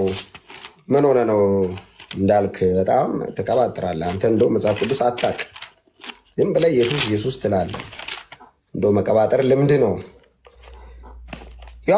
ኢሳይያስ ምዕራፍ 53 ከቁጥር 1 እግዚአብሔር እንግዲህ ኢየሱስን ልኮ እንዴት ሰውን እንዳዳነ ይናገራል። የሰማነውን ነገር ማን አምኗል? የእግዚአብሔር ክንድ ለማን ተገልጧል? በፊቱ እንደ ቡቃያ ከደረቅ መሬት እንደ ሳር አድጓል። መልክና ውበት የለውም፣ ባየነውም ጊዜ እንወደው ዘንድ ደምግባት የለውም። የተናቀ ከሰውም የተጠላ የሕማም ሰው ደዌን የሚያውቅ ሰው ፊቱን እንደሚሰውርበት የተናቀ እኛም አላከበርነውም። ኢሳይያስ ከ700 ዓመት በፊት ጌታ ኢየሱስ ክርስቶስ ከመምጣቱ ከ700 ዓመት በፊት ነው ይህን ትንቢት የተናገረው እና የሚያወራው ስለ ኢየሱስ ነው። እና ኢየሱስን ሚስ ያደርጉታል ብሎ ነው ትንቢት የሚናገረው። ማን ነው ሚስ የሚያደርገው ኢየሱስን? ወይም ኢየሱስን ማያውቀው የቤተ መቅደሱ ጠበቆች ሚስ ያደርጉታል። ለዛ ነው ኢየሱስ ቤተ መቅደስ ካሉ ካህናት ይልቅ ለአሳ አስጋሪ የተገለጠው። ማቴዎስ 16:16 ጴጥሮስ የሚባል አሳ አስጋሪ አንተ የያው እግዚአብሔር ልጅ ክርስቶስ ነህ ያለው በመንፈስ ቅዱስ ብርሃን ነው እንጂ ቤተ መቅደስ ያሉ ካህናት ኢየሱስን ሲስቱት አናቀውም። ይህንን ሰው አናቀውም፣ በርባንን ፍታው፣ ይህንን ሰው ስቀለው፣ አናቀውም፣ ከአብርሃም በፊት ነበርኩ ይላል። ራሱን ከሙሴ በፊት ነበርኩ ይላል። የእግዚአብሔር ልጅ ነኝ ይላል። ራሱን ከእግዚአብሔር ጋር ያስተካከል። ስቀለው ሲሉት ጴጥሮስ ኢየሱስን አወቀው። ማቴዎስ 16 የሰማነውን ነገር ማን አምነዋል? የእግዚአብሔር ክንድ ለማን ተገልጧል? የተዘረጋ የእግዚአብሔር ክንድ ኢየሱስ ነው። ባይዘው የገዛ ክንዱ መዳድ አደረገች የተባለው የእግዚአብሔር የተዘረጋ ክንድ ኢየሱስ ነው። ይህ ኢየሱስ ለማዳን መጣ እና ሚስ አረጉት፣ አላወቁትም። የቤተ መቅደስ ጠበቆች ናቸው። ታቦት እጃቸው ላይ ነው። ጥምጥም አድርገዋል፣ ፕሮቴክት አድርገውታል እና ኢየሱስን አይወዱትም፣ አይቀበሉትም፣ አይፈልጉትም። ለምን? ሕጋቸውን ሽሮታል። እና አንዳንድ ጊዜ እንደውም ኢየሱስ አለፍ አለፍ ብለው እናንተ በኖራ የተለሰናችሁ መቃብር ናችሁ ይላቸዋል። እንዲሁ አብርሃምን እወዳለሁ ትላላችሁ እንጂ ያው እናንተ ከአባቶች ከአብርሃም አይደላችሁ ከዲያብሎስ ናችሁ ብሎ ሊትራሊ ጌታ ኢየሱስ ክርስቶስ እነዛን ሰዎች ተናግሯቸው እና ኢየሱስ ስጋ ለብሶ መጣ። ቅድም ተናግሬያለሁ። አይናው ደስ አይልም ለአንዳንድ ሰዎች ኢየሱስ ግን ለእኔ ደስ ስለሚለኝ ላወራ በእውነት በጣም ስለምወደው ቴዲ ደቂቃ ከሰጠኝ ስለ ኢየሱስ ብቻ አውርቼ ልሙት። እንደው የሚቋረጥ ነገር ካለ እስትንፋስም ካለ ስለ ኢየሱስ ነግሬ ይቋረጥ። ኢየሱስ ጌታ በቂ ደቂቃ አለ። ማንም ኢንተራፕት አያደርግም። ዘመን ይባረክ እና ጌታ ኢየሱስ እንግዲህ በዚህ ሁኔታ ሁሉ ኢሳይያስ አስቀድሞ የተናገረውን ትንቢት መሰረት አድርጌ ወደ አዲስ ኪዳን እመጣለሁ። ኢሳይያስ 53 በብሉይ ኪዳን የተጻፈ የአዲስ ኪዳን መግለጫ ነው። ባይዘው ኢየሱስ ማን እንደሆነ አዲስ ኪዳንን ባታነብ እንኳን በኢሳይያስ 53 ላይ ታገኘዋለህ ኢየሱስ እና ከ53 ከ3 ላይ ኢሳይያስ ከገለጠ በኋላ ቁጥር 4 ላይ እንደዚህ ይላል፣ በእውነት ደዌያችን ተቀበለ ይልና ማን ነው የተቀበለው? ማን ነው የተቀበለው ስል እንደው እንደ ቡቃያ ከደረቅ መሬት እንደ ስር አድጓል። መልክና ውበት የሌለው ባየነው ጊዜ እንወደው ዘንድ ደምግባት የሌለው የተናቀ ከሰው የተጠላ የሕማም ሰው ደዌን የሚያውቅ የተናቀው እሱ እኛም ባየነው ጊዜ ያላከበር ነው። አዎ ምን አረገ ሲሉት በእውነት እሱ አዎ ደዌያችንን ተቀብሏል። ኢየሱስ ደዌን ነው የተቀበለው። የማንን ደዌ? የሰው ልጆችን ሁሉ ደዌ፣ በስሙ የሚያምኑትን ሁሉ ደዌ ሰብስቦ ኢየሱስ ተቀበለ። ቀጣይ ምን አረገ እንዳልክ ሕማማችንን ተሸከመ። ቀጣይ ኢየሱስ ጌታ ነው። እኛ ግን እንደተመታ በእግዚአብሔር እንደተቀሰፈ እንደተሸገረም ቆጠር ነው። እርሱ ግን ስለ መተላለፋችን ቆሰለ፣ ስለ በደላችንም ደቀቀ። ኦኬ፣ ይህንን ኢሳይያስ ከ700 ዓመት በፊት አሻግሮ ነው ይህን ትንቢት የተናገረው እና ይሄ ትንቢት በአዲስ ኪዳን ተግባራዊ ሆኗል። ኦፍኮርስ እንዴት? ኢየሱስ ተንቋል፣ ተጠልቷል፣ አይወዱትም ነበር፣ አይወዱትም እና ብዙ ጊዜ ሊገሉት ይፈልጉት ነበር የሚል ጥቅስ አለ ባይዞ መጽሐፍ ቅዱስ። ጌታ ኢየሱስን ሊገሉት ሊትራል ይፈልጉት ነበር፣ ጊዜው ስላልደረሰ አላገኙትም። ገና የመጀመሪያ ትምህርቱን ጌታ ኢየሱስ በምኩራብ ኢሳይያስን ገልጦ ሲያነብ የጌታ የእግዚአብሔር መንፈስ በእኔ ላይ ነው ብሎ ሲጀምር በምኩራባቸው ስርዓት መሰረት የኢሳይያስ ትንቢት ይነበባል እና ጌታ ኢየሱስ ክርስቶስ ሊያነቦት በምኩራባቸው እና የጌታ የእግዚአብሔር መንፈስ በእኔ ላይ ነው ባይዞ የትንቢቱ ተፈጻሚ ኢየሱስ ነው። ያ ትንቢት ለኢየሱስ ነው የሚያለው። ምክንያቱም ሕመሞችን ይፈውስ ዘንድ፣ ድውያንን ያነጻ ዘንድ፣ አንካሶችን ያራምድ ዘንድ፣ አይነ ስውሮችን ያበራ ዘንድ የተላከው የመጨረሻው መሲህ ኢየሱስ ነው እና ይህንን ሲያነብ ኢየሱስ እንደ ሌሎች አንባቢያን አይደለም ያነበበው፣ ራሱን አስገብቶ ነው ያነበበው እና ከምኩራባቸው አውስተው ወደ ገደል ሊከቱት ፈለጉ የሚል ጥቅስ አለ እና ብዙ ጊዜ ኢየሱስን ሊገሉት ፈልጓል። አይወዱትም፣ አይፈልጉትም። ቢወጣ ደስ ይላቸዋል፣ ሊያዩት አይፈልጉም። በጣም ብዙ ነገር አድርገውታል ኢየሱስን እና አንዳንድ ሰዎች ቴዲዬ የእናንተ አምላክ ጀስት ዝም ብሎ ነገር ነው ይላሉ። ይበላል ይጠጣል የእናንተ አምላክ እዚህ እንደዚህ ነው ይላሉ። ያቃልሉት መስሏቸው ነው። ኦፍኮርስ የኛ አምላክ በልቷል ጠጥቷል። ፍጹም ሰው ፍጹም አምላክ ነው።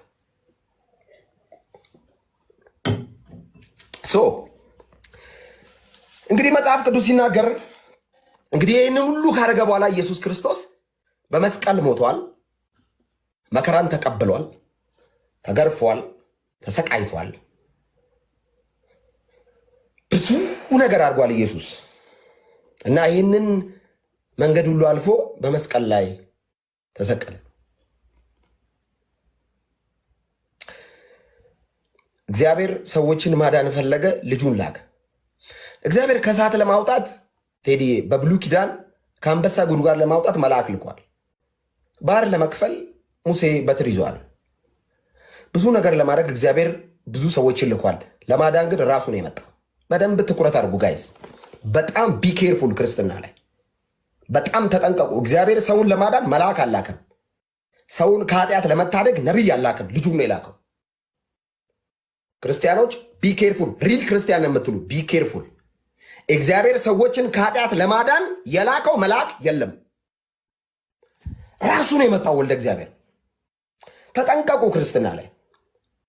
ይህ በመጀመሪያ ቃል የነበረው ዮሐንስ 1 ላይ የተገለጠው ኢየሱስ ስጋ ለብሶ በመካከላችን ላይ የተገለጠው የማይዳሰተው የተዳሰሰው በጠባብ ደረት በአጭር ቁመት የተወሰነው እዚህ ነው ተብሎ የማይሰበሰብ እሱ የተሰበሰበው ከገሊላ ቅፍርናሆም የሆኑ እዚህ ግባ የማይባሉ በትምህርት ደረጃቸው እዚህ ድረስ የማይባሉ አንቱ ያልተባሉ ሰዎችን አሳስጋሪ፣ ቀራጭ፣ ቀናተኛ ወዘተረፈ ሰብስቦ 12 አስከትሎ በቤተልሔም ብቅ ያለው እሱ ወልደ እግዚአብሔር ስጋ የለበሰው ለማዳን ነው። በጣም ቢኬርፉል። ኢየሱስ የመጣው ባህር ላይ መራመድ ምን ማለት እንደሆነ ይነግረን አይደለም። ኢየሱስ ታርጌት ላይ የመጣው እውር ለማብራት አይደለም፣ ለመሞት ነው። ሞቶ ሊያድነን ነው። በጣም ቢኬርፉል ጋይስ። እኔ ሁል ጊዜ ነው የምናገረው፣ ሊትራሊ ኢየሱስ ጌታ አይደለም የሚል ሰው ይቀለኛል። ኢየሱስ ጌታ ነው እንትናም ከሚል ሃይማኖተኛ በጣም ለማውራት ግራውንድ አለኝ፣ ኮመን ግራውንድ። ኢየሱስ ጌታ አይደለም ብሎ ጠርዝ ያዘው ሰው ጋር አትሊስት ይሄን ገልጫ ያወራለሁ። ኢየሱስ ጌታ ነው ስትለው አሜን ብሎ እገሌም ጌታ ነው ከሚል ሰው ጋር ግን ልስልስ ሃይማኖተኛ ጋር ግን አይ ኬንት ጋይስ ቢ ኬርፉል ባይ ዘ ወይ፣ በጣም ተጠንቀቁ። ኢየሱስ ይህን ሁሉ ሳክሪፋይ የከፈለው ምንም ፈልጎ አይደለም። ሰው መሆን ምን እንደሆነ ለማየት አይደለም የመጣው፣ መለኮትነቱ ላይ ነው ሰውነት የጨመረው። ሰው መሆን ምን ይመስላል ለማለት አይደለም ኢየሱስ የመጣው፣ ሊያድነን ነው የመጣው። የሚያድነን እንዲሁ አይደለም፣ ሞቶ ነው። መጽሐፍ ነው የሚናገረው። ከራሴ የጨመርኩት ነገር ካለ ጴንጤዎች አስቆሙኝ። እንዳልክ እየቀባጠረ ነው ብሎ የሚያስብ ሰው ካለ ያስቆመኝ። ኢየሱስ የመጣው ሞቶ ሊያድነን ነው። እንዴት ነው ምድኑት? በዚህ ኢየሱስ እንዴት ነው ምድነው? መጽሐፍ ቅዱስ ኤፌሶን ምዕራፍ 2 ከቁጥር 10 አሁን የዘረዘርከው ኢየሱስ ይሄ በጣም ብዙ ደቂቃ ያወራለት ኢየሱስ አሁን እንዴት ነው የሚያድነው? ኦፍኮርስ እንዴት ነው የሚያድነው? ኦኬ እሱ ሞቷል። እኛ ምን እናርግ? እሱ ተገርፏል። እሱ ተሰቃይቷል። እሱ ደሙን አፍስሷል። እሱ ጀርባው ተጠልጥሏል። አጥንቱ ተቆጥሯል። ከወንበዴ ጋር ተሰቅሏል። አቃስቷል። ተቀምጧል። አባቶ ለምን ተውከኝ ብሎ ጮኋል። እኛ እንዴት እንዳን? እሱ ይሄን ሁሉ ካረገ በኋላ መጽሐፍ እናንብባ። ኤፌሶን ምዕራፍ 2 ከቁጥር 10 ጸጋው በእምነት ኤፌሶን ምዕራፍ 2 ከቁጥር 8 ጀምሮ አንብብ። ጸጋው በምን? በቁርባን ጸጋው በስግደት ኖ ኖ ኖ ኖ ጸጋው በመዝሙር ጸጋው በጾም ኔቨር ጸጋው በሆነ ነገር በመውጣት በመውረድ ጸጋው በምንድን ነው ያዳናችሁ? ጸጋው በእምነት አድኗችኋልና ይህም የእግዚአብሔር ስጦታ ነው እንጂ ከእናንተ አይደለም። የዳንከው በጣም ቆንጆ ስለሆንክ አይደለም። የእግዚአብሔር ጸጋ ሰውን የሚያድን ነው። ቲቶ ምዕራፍ 1 እንሂዳ። ይህ ጸጋ ምንድን ነው ስራው? መጽሐፍ ቅዱስ ቲቶ ላይ ሐዋርያ ቅዱስ ጳውሎስ ለቲቶ ደብዳቤ በጻፈበት ቲቶ በጌታ የተወደደ ወንድማችን ነው፣ ግሪካዊ ነው፣ አልተገረዘም። በቲቶ ጉዳይ ብዙ ክርክር ተነስቷል። ቤተክርስቲያን ብቻ መጽሐፍ እናገር ወደ በኋላ እናወራለን። እኔው ቲቶ ይህ ጸጋ ያዳነው ጸጋ በእምነት ያዳነው ጸጋ ምንድን ነው ስራው? ቲቶ ምዕራፍ 2 ቁጥር 11 ኢየሱስ ጌታ ነው። ቆሽ ክብር ለኢየሱስ ነው።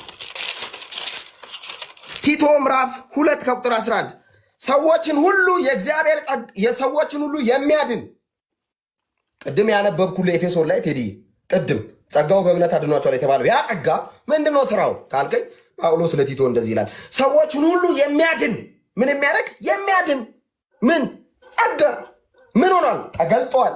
እንደዚህ ነው የሚለው ጳውሎስ። ሰዎችን ሁሉ የሚያድን የእግዚአብሔር ጸጋ ተገልጧልና ይህም ጸጋ ኃጢአተኝነትንና ዓለማዊ ምኞትን ክደን የተባረከውን ተስፋችንን እርሱንም የታላቁን የአምላካችን የመድኃኒታችን የኢየሱስ ክርስቶስን ክብር መገለጥ እየጠበቅን። አንዳንድ ሰዎች ጴንጤ ድኛለሁ ብሎ እንደፈለገ ይሆናል የሚባል ጴንጤነት የለም። ወንድማችን ፈለገ በሕይወቱ ስተዋቅም አሁን ሳተ። ጴንጤ ድኛለሁ ብሎ እንደፈለገ ይሆናል እንደፈለገ የሚባል ጴንጤነት የለም። እኔ በሕይወቴ ጾም ያወቁት ጴንጤ ሆኜ ነው፣ ያውም አዳር። ጴንጤ ሲጾም ግብዝ አይደለም። ኦብቪየስሊ ጴንጤ ሲጾም ግብዝ አይደለም። እወቁልኝ አይልም፣ መንገድ አያዘጋም፣ አገር ይበጥበጥልኝ አይልም። ጴንጤ ሲጾም ካላንደር ካልተዘጋ መንግስት ፓርላማ ላይ ጾሜን ካላጸደቀ ምናምን አይልም። ኦብቪየስሊ ኦፍኮርስ የጴንጤ ጾም እንደዛ አይደለም። ኦፍኮርስ ለዛ ነው ጴንጤ አይጾም የሚባለው። በእርግጥም የዳነ ሰው ሲጀመር በኢየሱስ የሆነ ኃጢአት ለምን ይሰራ? መጽሐፍ ሲናገር ከእግዚአብሔር የተወለደ ኃጢአትን አይሰራም ይላል ባይዘው መጽሐፍ። እና እኔ ከእግዚአብሔር ተወልጄ እርኩሰት ሰፈር ምን ሰራለሁ? እንደፈለጋችሁ ድናችኋል ኃጢአት ስሩ ማን ነው ያለው? እኚህ ጴንጤዎች ድኛለሁ ብለው እንደፈለጉ ይሆናሉ። ማን ነው ያለው? ስራስ ቢባል ማን ነው የሚሰራው እዚህ ሀገር? ማን ነው የጽድቅና የቅድስናን ህይወት የሚኖረው? ቢ ኬርፉል ጋይዝ። ክርስትና ማለት ድሃ ማብላት አይደለም፣ መኖር ነው። ኢየሱስን መስሎ መኖር። ምን ኃጢአትና ርኩሰትን እምቢ ማለት እንዴት ነው የሚቻለው? ጳውሎስ ለቲቶ ነገረዋ። ይህ ጸጋ ኃጢአተኝነትና ዓለማዊ ምኞትን ክደን የተባረከውን ተስፋችን እርሱም የታላቁን የአምላካችንና የመድኃኒታችን የኢየሱስ ክርስቶስን ክብር መገለጥ እየጠበቅን ራሳችንን በመግዛት አየ ቴዲዬ፣ ስራ ማለት ራስን መግዛት ከርኩሰት፣ ከስድብ፣ ከዝሙት፣ ከጣዖት፣ ከዘፈን፣ ከስካር ራስን መግዛት። ስራ ማለት ድሃ ማብላት አይደለም። እሱ አይደለም ስራ። መጀመሪያ ስራው ራስን መጠበቅ ከኃጢአት። የኢየሱስ ተከታይ መሆን ህይወትን ሊሰብክ ይገባል። አየ ኢየሱስን አውቀዋለሁ እንደፈለግ ከሆነ በአመት አንዴ ድሃ ብልቼ አይሰራም። ኢየሱስን የምታውቅ ከሆነ በጽድቅ መመላለስ፣ መጨከን። ማን ነው የሚያስጨክን? የእግዚአብሔር ጸጋ። ከዛስ ሚላል መሰለ ጳውሎስ ራሳችንን በመግዛትና በጽድቅ እግዚአብሔርን በመምሰል በአሁኑ ዘመን እንድንኖር ያስተምረናል። መድኃኒታችንም ከአመፃ ሁሉ እንዲቤዠን መልካምን ሁሉ ለማድረግ የሚቀናውን ገንዘብን የሚሆነውን ህዝቡ ራሱን እንዲያንጽ ስለኛ ነፍሱን ሰጥቷል። ኢየሱስ ይህን ሁሉ ያደረገው በጸጋ እንድንድን ነው። መጽሐፍ ሲናገር የጸጋው ክብር ይመሰገን ዘንድ አዳነን። ኢየሱስ ለምንድን ነው ያዳነን? የጸጋው ክብር ይመሰገን ዘንድ። እኔ አይደለሁም መጽሐፍ ነው ያለው። ኤፌሶን ምዕራፍ 2 ቁጥር 8 ላይ ቅድም የጠቀስኩልህ በጣም ነው ወደ ኢንተክስ ጸጋው በእምነት አድኗቸዋል። ይህም የእግዚአብሔር ስጦታ ነው እንጂ ከእናንተ አይደለም፣ ማንም እንዳይመካ ከስራ አይደለም። እኛ ፍጥረቱ ነንና እንመላለስበት ዘንድ እግዚአብሔር አስቀድሞ ያዘጋጀውን መልካሙ ስራ ለማድረግ በክርስቶስ ኢየሱስ ተፈጠርን። መልካም ስራ ጴንጤዎች ከየት ነው የምታደርጉት? በክርስቶስ ኢየሱስ ስለተፈጠርን። ስራ ለምንድን ነው የማሰሩት? ስራ አረ ስራ ድኛለሁ ብላችሁ አረ ስራ። ሃይማኖቱ ዓለም ከሚሰነዘሩ ሀሳቦች መካከል አንዱ ስራ ሮሜ 4:13 እናንተ እስቲ ደስ ነው የሚለኝ የጥቅስ ሮሜ ምዕራፍ 4 ቁጥር 13 ስራ ምንድን ነው? ስራ ድኛለሁ ብለህ እንዳልክ አንተ ትላንት ጴንጤ የሆነ ድኛለሁ ብለህ እንደፈለግህ ትሆናለህ። ስራ የለም። ስራ ምንድን ነው? ኢየሱስ ጌታ ነው። ሮሜ 4:4 እናንብብ ቅዱሳን። ክብር ለኢየሱስ ይሁን። ሮሜ 4:4 ለሚሰራ እኔ አይደለም ጳውሎስ ነው ያለው ቴዲ ለሚሰራ አለ። እሺ ሪንግ ላይት ኢየሱስ አወራ እስቲ ተቋረጣትና ለሚሰራ ይላል። እሺ ደሞዝ እንደ ዕዳ ነው እንጂ እንደ ጸጋ አይቆጠርለትም። ነገር ግን እንደ ጸጋ አይቆጠርልና ነገር ግን ለማይሰራ ኃጢአተኛውንም በሚያጸድቅ ለማያምን ሰው እምነቱ ጽድቅ ሆኖ ይቆጠርለታል። ለሚሰራ ምንድን ነው? ደሞዝ ነው ስራው። ለማያምን ጽድቁ ማመኑ ጽድቅ ሆኖ ይቆጠርለታል። መጽሐፍ ሲናገር ኤፌሶ ላይ በእርሱ ስራ ሁላችን ወደ አብ በአንድ መንፈስ መግባት አለንና። አረ ጳውሎስ ያማል እንዴ? ያልጾማል ይጾማል። እንዴት ነው ተጠቅልለን የምንገባው? በእርሱ ስራ። አረ እባክህ ገዳም ሄዱ አሉ፣ በእርሱ ስራ። አረ መከራቸውን በልተዋል፣ እባክህ እንደው ለመዳን ብሎ መከራ ይከፈላሉ። ተጠቅልለን ምንድን ነው በእርሱ ስራ ሁላችን በአንድ መንፈስ ወደ አብ መግባት አለንና ኢየሱስ ክርስቶስ ብቻውን ለዘላለም ጌታ ነው። እኔ ይህንን ነገር ሳወራ ደስ ነው የሚለኝ። ሮሜ 4:4 ልድገም፣ ቅዱሳን ድገም ስላሉ ኢየሱስ ጌታ ነው። ለሚሰራ ይላል። ቅድም ወንድማችን ስራ ብሏል። ኦኬ ስራ ምንድን ነው? በወንጌል አማኞች በእኛ ስራ ምንድን ነው? መጽሐፍ የሚለውን ነው፣ እኛ አይደለም መጽሐፍ ነው ያለው። በዚህ ጴንጤነት ከዚህ መጽሐፍ ይመነጫል። ጴንጤነት የሆኑ አባቶች ተሰብስበው አይደለም፣ እዚህ መጽሐፍ ላይ ነው ያለው። ከዚህ መጽሐፍ የሚበልጥ ምንም መጽሐፍ የለም። እዚህ መጽሐፍ ላይ ተቃርኖ የተነሳ መጽሐፍ ማንኛውንም መጽሐፍ አንቀበልም። ከዚህ መጽሐፍ ከሚተባበር ከሆነ እንቀበለዋለን፣ ስለሚጠቅመን አንዳንድ ነገሮችን። ለመዳን ግን እዚህ መጽሐፍ ላይ በቂ እውቀት አግኝተናል። ኢየሱስ ጌታ ነው። ለሚሰራ ደሞዝ እንደ ዕዳ ነው። ወንድማችን ፈለገ ለሚሰራ ስራ ለሚወድ ደሞዝ እንደ ዕዳ ነው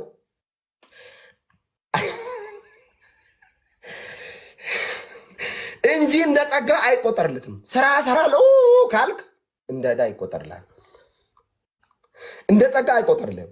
ነገር ግን ለማይሰራ ለእንደኔ አይነቱ ኃጢአተኛ ለመዳን ምንም ላላዋጣ ትላንት በርኩሰት በብዙ ኃጢአት ሲመላለስ የነበረ እንዳልካቸው ዘነበ የሚባል ሰውዬ ኢየሱስ ባይደርስለት ኖሮ አብቅቶለት ነበረት ሰውዬ እንዳልክ ለሚባል ኢየሱስ ነው ባይዘ ሰው ያደረገኝ። በእውነት እዚህ ውስጥ ካላችሁ ኢየሱስ ባይደርስልኝ ሞቻለሁ የምትሉ ሰዎች አሜን በሉ።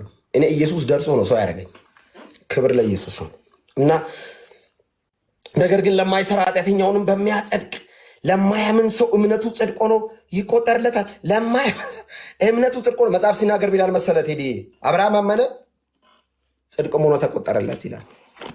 ተጨማሪ ጥቅስ እንዳልክ አምጣ። አንደኛ ጢሞቴዎስ ምዕራፍ 1 ከቁጥር 5 አንደኛ ጢሞቴዎስ ምዕራፍ 1 ከቁጥር 5 ኢየሱስ ጌታ።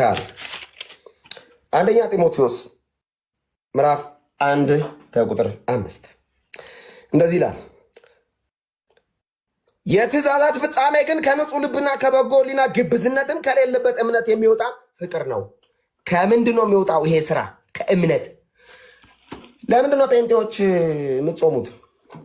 ስለዳንን። ጴንጤዎች ለምንድን ነው የምትሰግዱት? ስለዳንን። ለምንድን ነው በሳምንት 3 እንዳልክ ቸርች የምትሄደው ካልከኝ፣ ለምሳሌ እኛ ቸርች ፕሮግራም አለ። በዚህ አጋጣሚ ይቅርታ፣ እሑድ ፕሮግራም አለ፣ ሰኞ አለ፣ ሮብ አለ። ሮብ የብርሃን ደብዳቤ አለ። ሰኞ ከ10 ሰዓት ተኩል ጀምሮ መንፈስ ቅዱስ ባቀበለን ርዕስ እንማራለን። ረዥም ሰዓት ጸሎት አለ። እሑድ መደበኛ ቤተሰብ ፕሮግራም አለ። ቅዳሜ ወጣቶች ፕሮግራም አለ ከ11 ሰዓት ተኩል ጀምሮ እና በሳምንት 4 ምን ሆነ እንዳልክ ቸርች የምትሄደው? ስለዳንኩ። ለምንድን ነው የምትዘምረው? ስለዳንኩ። ለምንድን ነው የምትለው? ኢየሱስ የምትለው ለምንድን ነው የምትዘምረው? ስለዳንኩ ገብቶኝ።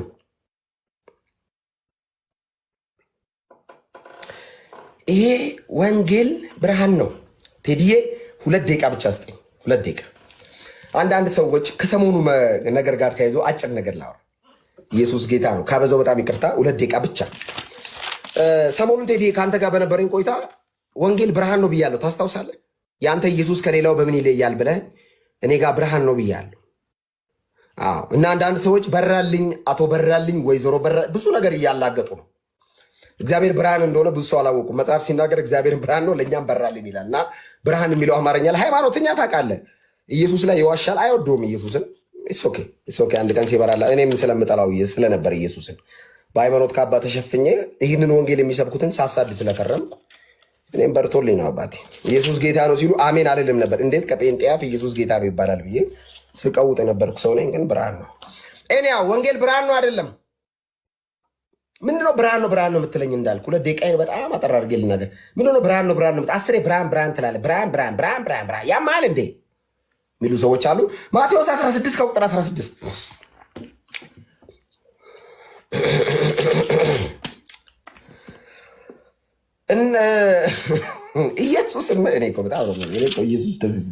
ኢየሱስም ፊልጵዎስ ቂሳርያ ሀገር በደረሰ ጊዜ ከ13 ልጀምር።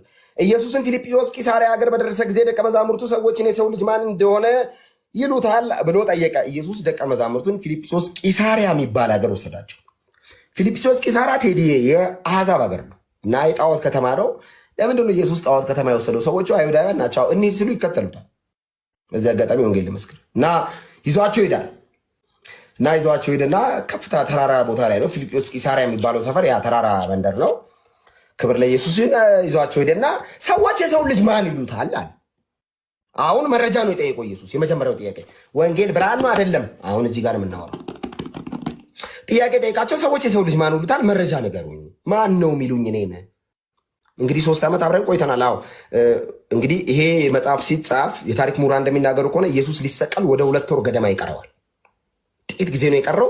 የመጨረሻ ጥያቄያቸውን የጠየቀው ኦልሬዲ ተምረዋል። የቴዎሎጂ ተማሪ ናቸው። ኦልሬዲ ከኢየሱስ አንደበት ተምረዋል። ወንጌልን ከማንም አልሰሙ፣ ከራሱ ከኢየሱስ አንደበት ነው የሰሙት። እና ሊጠይቃቸው ፈለገ እና እኔን ማን ነው የሚሉት? ስለ አንዳንዶቹ አይ ኤልያስ ይሉሃል፣ ታምር ታበዛለህ፣ ባህር ላይ ትራመዳለህ፣ ደረቅ ግንባር ላይ ቱቱ ብለህ አፈር ታበጣለህ። ኤልያስ ደግሞ ታምራዊ ነብይ ነው። ፀሐይ እንትን ብሏል። የኤልዛቤልን ነቢያት ታምራዊ ነገር ነው። ታምር ታበዛለህ ኤልያስ። አይ ኢየሩሳሌምን ባያ ጊዜ አልቅሳል። አዎ ኤርሚያስ ደግሞ አልቃሻው ነቢይ ተብሏል እና ኤርሚያስ ይሉሃል አንዳንዶቹ። አንዳንዶቹ ደግሞ መጥምቁ ዮሐንስ ይሉሃል።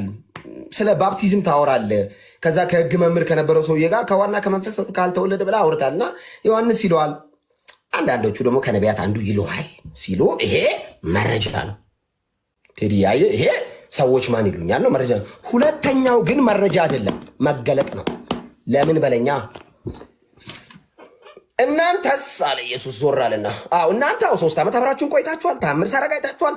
ሽባ ሳራመድ አይታችኋል። አዎ የሞተ ጻድቃን አስነስቻለሁ አይታችኋል። ደረቅ ግንባር ላይ ይሄ ሁሉ ሳረግ አብራችሁ ነበራችሁ። አዎ እናንተ ማን ትሉኛላችሁ? ትክክለኛ ጥያቄ ይሄ ነው። ኢየሱስን ሃይማኖተኞች ማን ትሉታላችሁ? በደንብ አዳምጡኝ።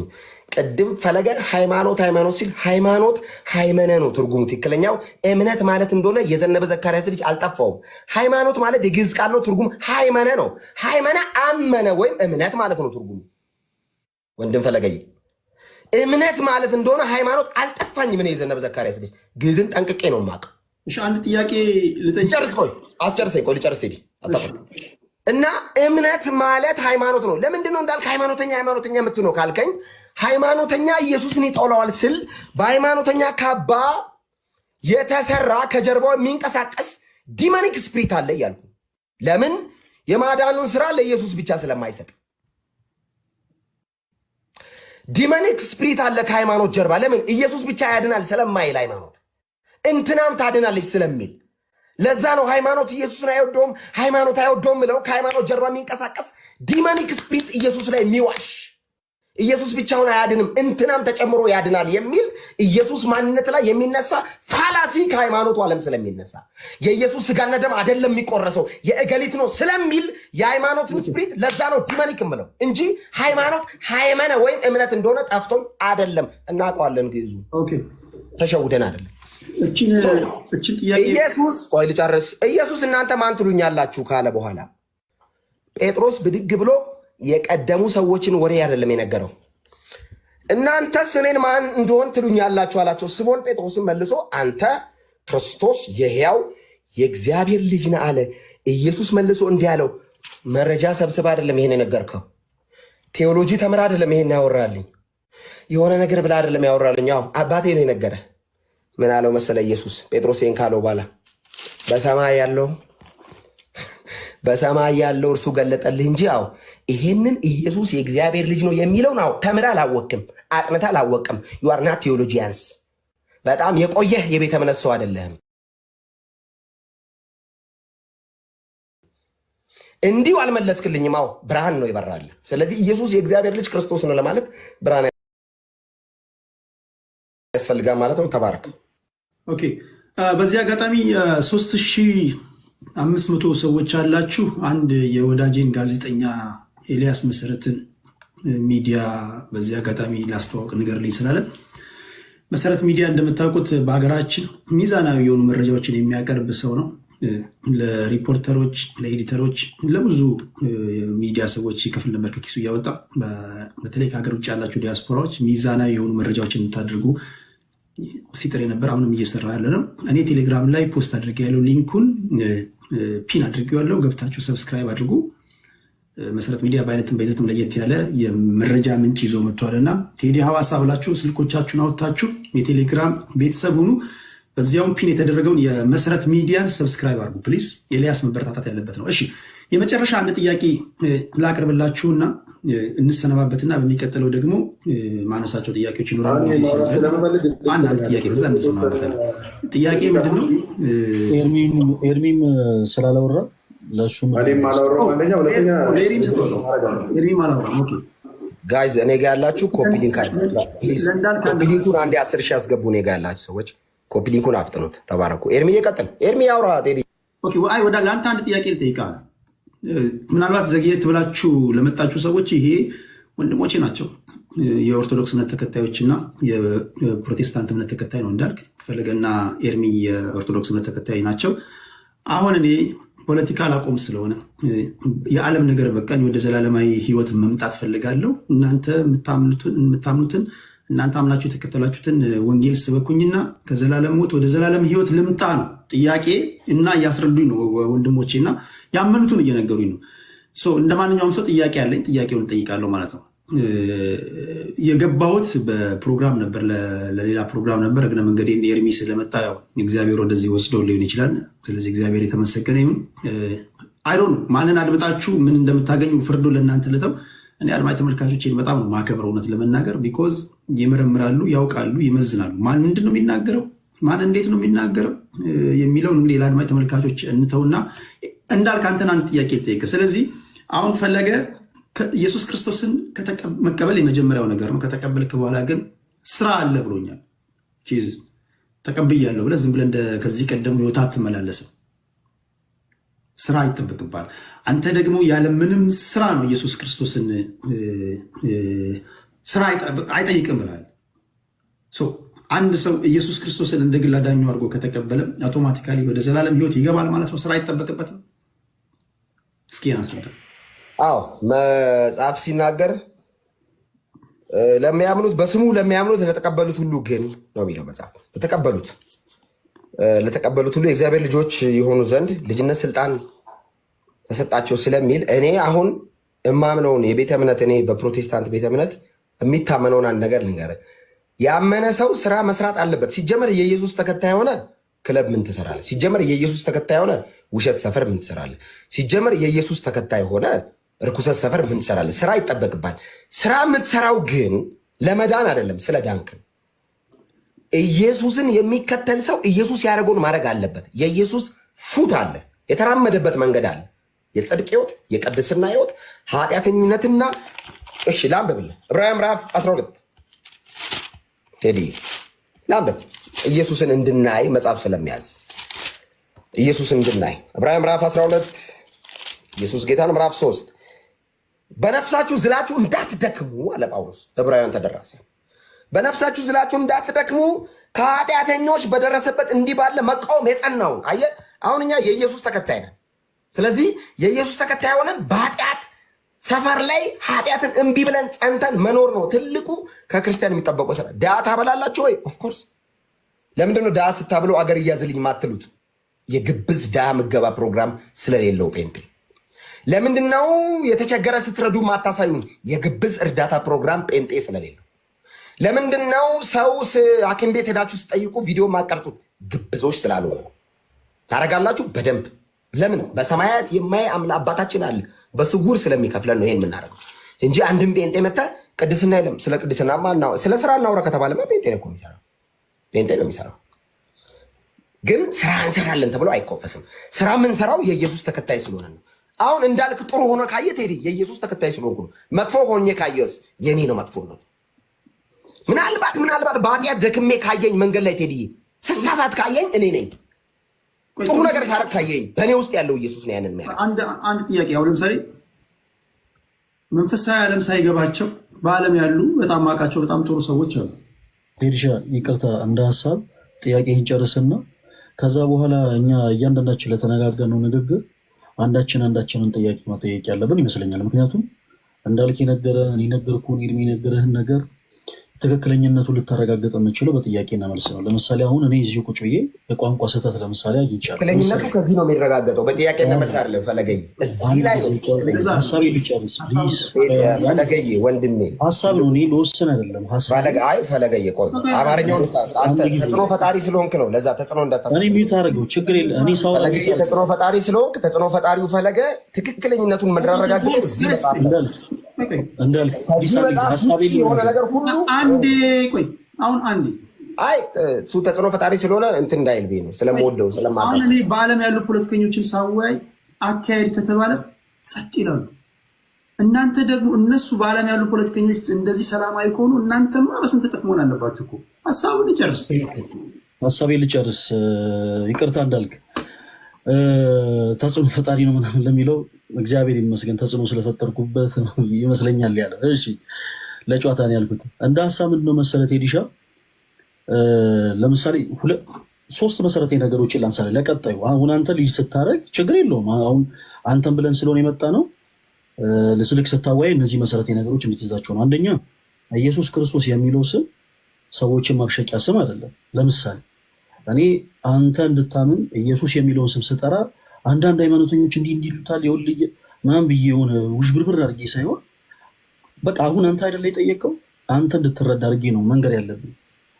ኢየሱስ የሚለው ስም ሰዎችን የምናበሽቅበት ሳይሆን ስሙን ጠርተን ሰዎችን የምናድንበት ስም ስለሆነ፣ ሲቀጥል ደግሞ ለምሳሌ እንዳልክ ግዕዝን ከኔ በላይ የሚያውቅ የለም ምናምን የሚሉ ሰዎችን ተናግሯል። አሁን ተናግሮኛ ጸጥ የምንል ከሆነ ማንጠይቀው ከሆነ የነገረህን ነገር እውነት ይሁን ውሸት አትለየውም። ለምሳሌ እኔ ግዕዝ ቋንቋ በተወሰነ መልኩ እችላለሁ፣ እንደ ግዕዝ እንዳልክ የምችል አይመስለኝም። እና እንዳልክ እችላለሁ ብሎ ግን ሃይማኖትን የተረጎመበት መንገድ በጣም ስህተት ስለሆነ እውነት ግዕዝ ያውቃል ወይ እንዳልክ ያንንም አሁን ሪፈር የሚያደርግልህን ነገር በአጠቃላይ አንተ ልታረጋግጥ የምትችለው ለእኛ እድል ሰጥተህን እኛ ስንጠይቀው ነው። ፕላስ ደግሞ ሌላኛው ሶስተኛው ሀሳብ ደግሞ አነሳው። ለምሳሌ እኔ አሁን የሆኑ ሀሳቦችን ስነግር የሆኑ ሰዎችን የግድ መተቸት ያለብኝ አይመስለኝም። ለምሳሌ ለግብዝነት የሆኑ አካላት እንጾማለን ይላሉ፣ እኛ ግን አንልም በሚል መንፈስ እኮ ሰዎች ግብዝ እየሆኑ ነው ማለት ነው።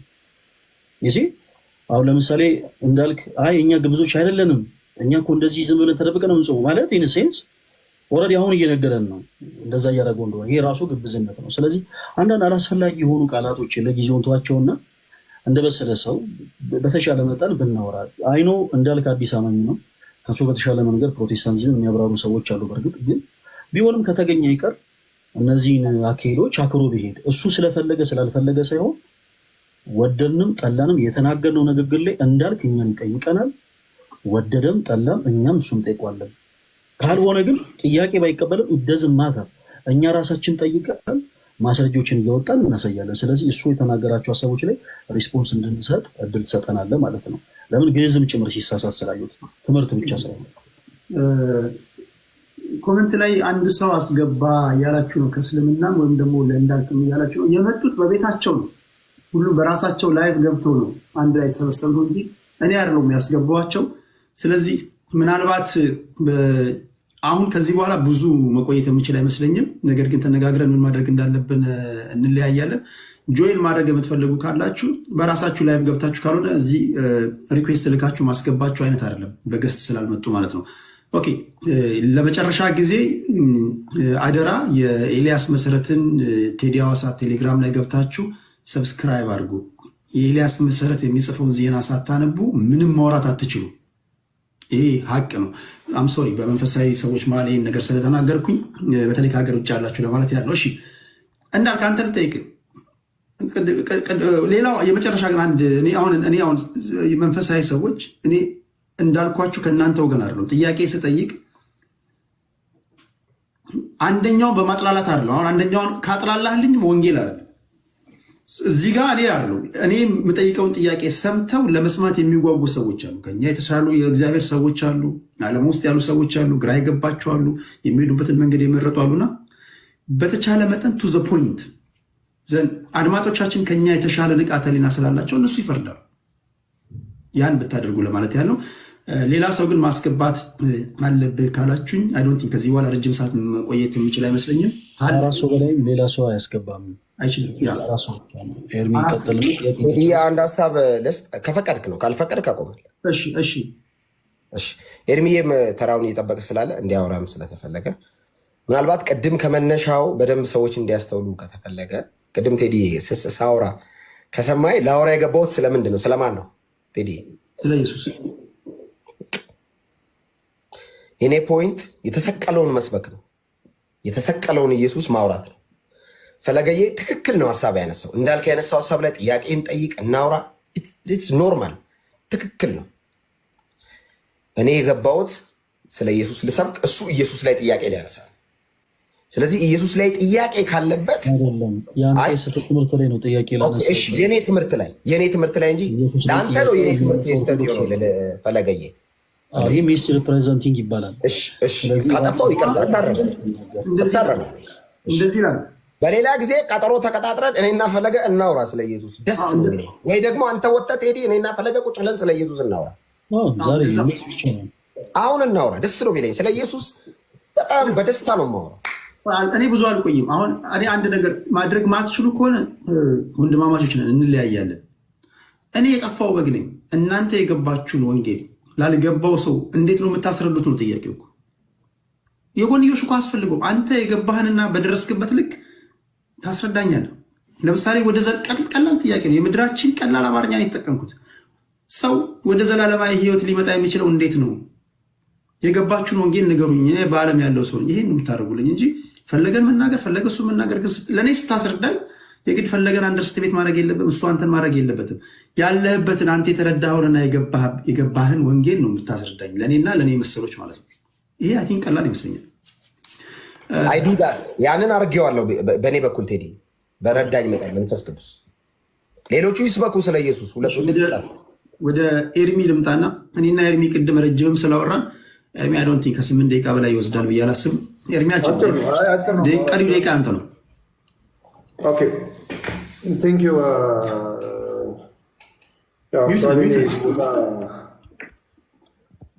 አልሰማም። ለእኔ ትሰማለህ? እሺ ቴዲ አልሰማም። ሚዩት አድርገኸኝ ከሆነ ሜይ ቢ ንገሩት። ለእኔ አይሰማኝም።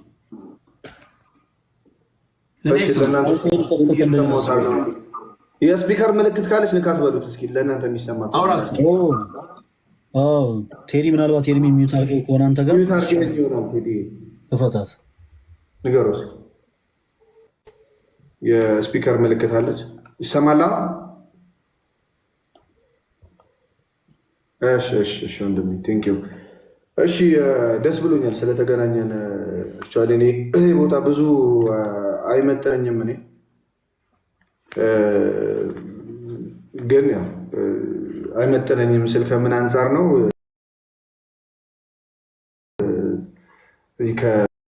ከማደርገው ነገር አንጻር ከህይወቴ አንጻር አይመጠነኝም ይሄ ቦታ ወይም ስለ ጌታ ለማውራት። ግን እንደ ቸርነቱ እንግዲህ ጌታ ኢየሱስ ይህንን ቦታ ለእኔ ስለሰጠኝ ስሙ ይክበር። እንደ እግዚአብሔር ቸርነት እዚህ ጋር ስለሱ ላወራ ስለተገኘው ማለት ነው። ወይ ብዙ አላወራ፣ ለሌላ ጊዜ ደቂቃ ቢሰጥ ጥሩ ነው። ኤኒዌይስ ስለ ክርስትና ላወራና አንድ ደቂቃ ከዛ በኋላ እመጣበታለሁ ወደ ተነሱ ሀሳቦች፣ ከዛ ዘጋለሁ። የመጀመሪያው ነቢያት ጌታ ኢየሱስን ሁሉም ነቢያቶች ሰብከዋል። ሁሉም ነቢይ ሲመጣ ጌታ ኢየሱስን መስበክ ነው ዓላማው። በብሉይ ኪዳንም ያለ በአዲስ ኪዳንም ያለ ማለት ነው። ሐዋርያ ሲሰብክ ጌታ ኢየሱስን ሊሰብክ መጥቷል። ጌታ ኢየሱስም ሲናገር ምን ይላል? እናንተ በመጽሐፍት ሕይወት ያለ ይመስላችኋል፣ እነርሱም ስለ እኔ የሚመሰክሩ ናቸው ይላል። ስለዚህ ጌታ ኢየሱስ ክርስቶስ አስቀድሞ ተናገረ። እወለዳለሁ አለ፣ እሰቀላለሁ አለ በነቢያት አፍ። እዛ በዮሐንስ ወንጌል ምዕራፍ 8 ላይ ለአይሁዳውያን አንተ ማነህ ብለው ሲጠይቁት እኔ ቀድሜ የተናገርኳችሁ ነኝ አላቸው። ስለዚህ ቀድሞ የተናገራቸው ጌታ ኢየሱስ ክርስቶስ ተወለደ፣ አዳነን። ይሄኛው እዚህ ባሉ ወንድሞቼ ያው ይታመናል ብዬ ስለማስብ ቀጠል አድርጌ ግን ይህ ጌታ ኢየሱስ ክርስቶስን ማመን የዘላለም ሕይወት ያሰጣል። ግን ደግሞ ምን ብሎ ማመን የዘላለም ሕይወት ያሰጣል? አሁን ይሄ ነው ችግሩ። ወይም ክርስትና የሚባል ነገር አለ፣ ምንፍቅና የሚባል ነገር አለ። በሁለት ይከፈላል። ክርስቲያንን የሚሉ አካላት አሉ፣ ደግሞ ክርስቲያን የሆኑ ደግሞ አካላት አሉ። ክርስትና ማለት ምን ማለት ነው? ጌታ ኢየሱስ ክርስቶስን በሙሉ ኃይል መውደድና ማመን ማለት። ምንፍቅና ማለት ግን ከክርስትና ውስጥ የሚመቸውን ለራስ ለገዛ ሀሳብ የሚመቸውን ነገር ወስዶ ለገዛ ፈቃድ መተርጎም ምንፍቅና ከፍሎ ማመን ይችላል። ቅዱስ ጳውሎስ ስለ መናፍቃን ሲናገር መናፍቅ የእግዚአብሔርን መንግስት አይወርስም ብሎ በኃይል ይናገራል። ወይ አንዳንድ ጥቅሶችን ላንሳ። ለምሳሌ ባይብል እንዴት ሰዎች እንዴት ባይብልን አንብበው መናፍቅ ሊሆኑ ይችላሉ ወደሚለው ማለት ነው። ለምሳሌ የሐዋርያት ሥራ ምዕራፍ 2 ከቁጥር 21 ላይ የጌታን ስም የሚጠራ ሁሉ ይድናል ይላል። ምን ይላል? የጌታን ስም የሚጠራ ሁሉ ይድናል ይላል። የማቴዎስ ወንጌል ምዕራፍ 7 ከቁጥር 21 ላይ በሰማያት ያለው የአባቴን ፈቃድ የሚያደርግ እንጂ ጌታ ሆይ የሚለኝ ያ መንግስተ ሰማያትን የሚወርስ አይደለም ይላል። ከሁለቱ አንዱን መርጬ ከወሰድኩ ስሜ መናፍቅ ይባላል። ስሜ ማን ይባላል? መናፍቅ። ከሁለቱ አንዱ የሚመቸኝን ከወሰድኩኝ። ኤፌሶን 2:9 ማንም እንዳይመካ ከስራ አይደለም ይላል። ምን ይላል? ጸጋው በምን አድኖናል ይላል? በእምነት። ማንም እንዳይመካ ከምን አይደለም ይላል? ከስራ አይደለም ይላል። ወይም ያዕቆብ መልእክት ምዕራፍ 2 ከቁጥር 24 ላይ ሰው በእምነት ብቻ ሳይሆን በስራ እንዲጸድቅ ታያላችሁ ይላል። ከሁለቱ አንዱን መርጬ ከወሰድኩ ስሜ ማን ይባላል? መናፍቅ እባላለሁ። የሮሜ መጽሐፍ ላይ ምዕራፍ 3 ከቁጥር 28 ላይ ሰው ያለ ሕግ ስራ በእምነት እንዲጸድቅ እንቆጥራለንና ይላል። ሰው ያለምን ያለ ሕግ ስራ በእምነት እንዲጸድቅ እንቆጥራለን። ሮሜ 2:10 ላይ በእግዚአብሔር ፊት ሕግን የሚያደርጉ ይጸድቃሉ እንጂ ሕግን የሚሰሙ አይደሉምና ይላል።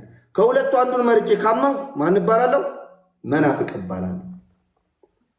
ስለዚህ ምንፍቅና የሚመጣው ለገዛ ለአእምሮ ሐሳብ የኔን ዲኖሚኔሽን የሆኑ አባቶች ወይም የሆኑ ሰዎች የሆነ ሰዓት ክሬት ያደረጉትን ነገር ለማመቻቸት ስል አንድን ጥቅስ ተደግፌ ሌላውን ጥቅስ የማጥላላ ከሆንኩኝ ማነው ስሜ? መናፍቅ እባላለሁ። ወይም ስለዚህ እምነት ያደናል ከሚለው ሐሳብ እነሳለሁ። ቅድም ወንድማችን ካነሳው ሐሳብ ላይ ሪፍሌክት አድርግ። ለምሳሌ ዋን ሴቭድ ኦልዌይስ ሴቭድ ብሎ ተናግሯል። አንድ ጊዜ ካመንክ ድህነት አይጠፋም የሚለውን ሐሳብ እኛ ፕሮቴስታንቶች አንልም ሲባል ነበረ ይላል። ጆን ካልቪን የሚባል ሪፎርመር፣ የፕሮቴስታንት ታላቅ ሪፎርመር፣ እዚህ ቲክቶክ ላይም ብዙ የሚከተሉ ሰዎች አሉ። ባይዘው ይሄ ስለ ፕሮቴስታንትን ካለማወቅ ነው። ጆን ካልቪን የሚባል ሪፎርመር ዋን ሴቭድ ኦልዌይስ ሴቭድ፣ አንድ ሰው ትሩሊ እግዚአብሔርን ካመነና ከተመረጠ ያ ምርጫ ወይም ያን ድህነት አያጣው ተብሎ በተወሰኑ የፕሮቴስታንት ግሩፖች ይታመናል። አክቹዋሊ በፕሮቴስታንት ውስጥ አንድ እምነት የለም። መካነ ኢየሱስ ጥምቀት ያድናል ይላል። አማኑኤል ጥምቀት ለመመስከር ነው ይላል። መካነ ኢየሱስ ጌታ ስጋ እውነተኛ ስጋ ደም ነው ይላል። ወደዛ ስንሄድ ደግሞ አይደለም፣ እንደዚህ አይደለም፣ እንደዚህ አይነት ነገሮች አሉ። ሁለተኛው የሆኑ አባቶች የሆነ ሰዓት የመሰረቱት ነገር አይደለም፣ እውነት ነው። ግን መጽሐፍ ቅዱስስ ምንድን ነው ስንል የሆኑ አባቶች የሆነ ሰዓት ላይ በቤተ ክርስቲያን ውስጥ ያሉ አባቶች በጉባኤ መጽሐፍ ቅዱስ ይሄ ነው ብለው ከተለያዩ ቤተክርስቲያኖች ያጸደቁት ነገር ነው። ባይዘው መጽሐፍ ቅዱስ በራሱ አሁን የተያዘው መጽሐፍ ቅዱስ ማለት ነው። ይሄ ክርስትና መጣጡ መጽሐፍ ቅዱስ የተያዘው ነገር ከየት እንደመጣ ካለማወቅ የሚመነጭ ነው። ወይም ወደ ሐሳቢ ልምጣና ኢየሱስን ማመን የዘላለም ሕይወት ያሰጣል። ኢየሱስን ማመን ድህነት ያሰጣል። እንዴት ከተባለ የኢየሱስን ቃል በኃይል በሙሉ ኢየሱስን በመውደድ ማመን የዘላለም ሕይወት ያሰጣል። ግን የምናምነው ምንድን ነው? ኢየሱስን ስናምን እንዴት ነው የምናምነው? ጌታ ኢየሱስ ክርስቶስ ራሱን እንዳስተማረው ያን ትምህርት የት እናገኘዋለን ሲባል በይሁዳ መልእክት ምዕራፍ 1 ከቁጥር 3 ላይ ወዳጆች ሆይ ነው። ወዳጆች ሆይ ስለምንካፈለው ስለ መዳናችን ልጽፍላችሁ ተግቼ ሳለው ለቅዱሳን አንድ ጊዜ ፈጽሞ ስለተሰጠ ሃይማኖት እንድትጋደሉ እየመከርኳችሁ እጽፍላችሁ ዘንድ ግድ ሆነብኝ ይላል። ምንድነው ሃይማኖት? አሁን ሃይማኖትን የተወሰደበት መንገድ አለ።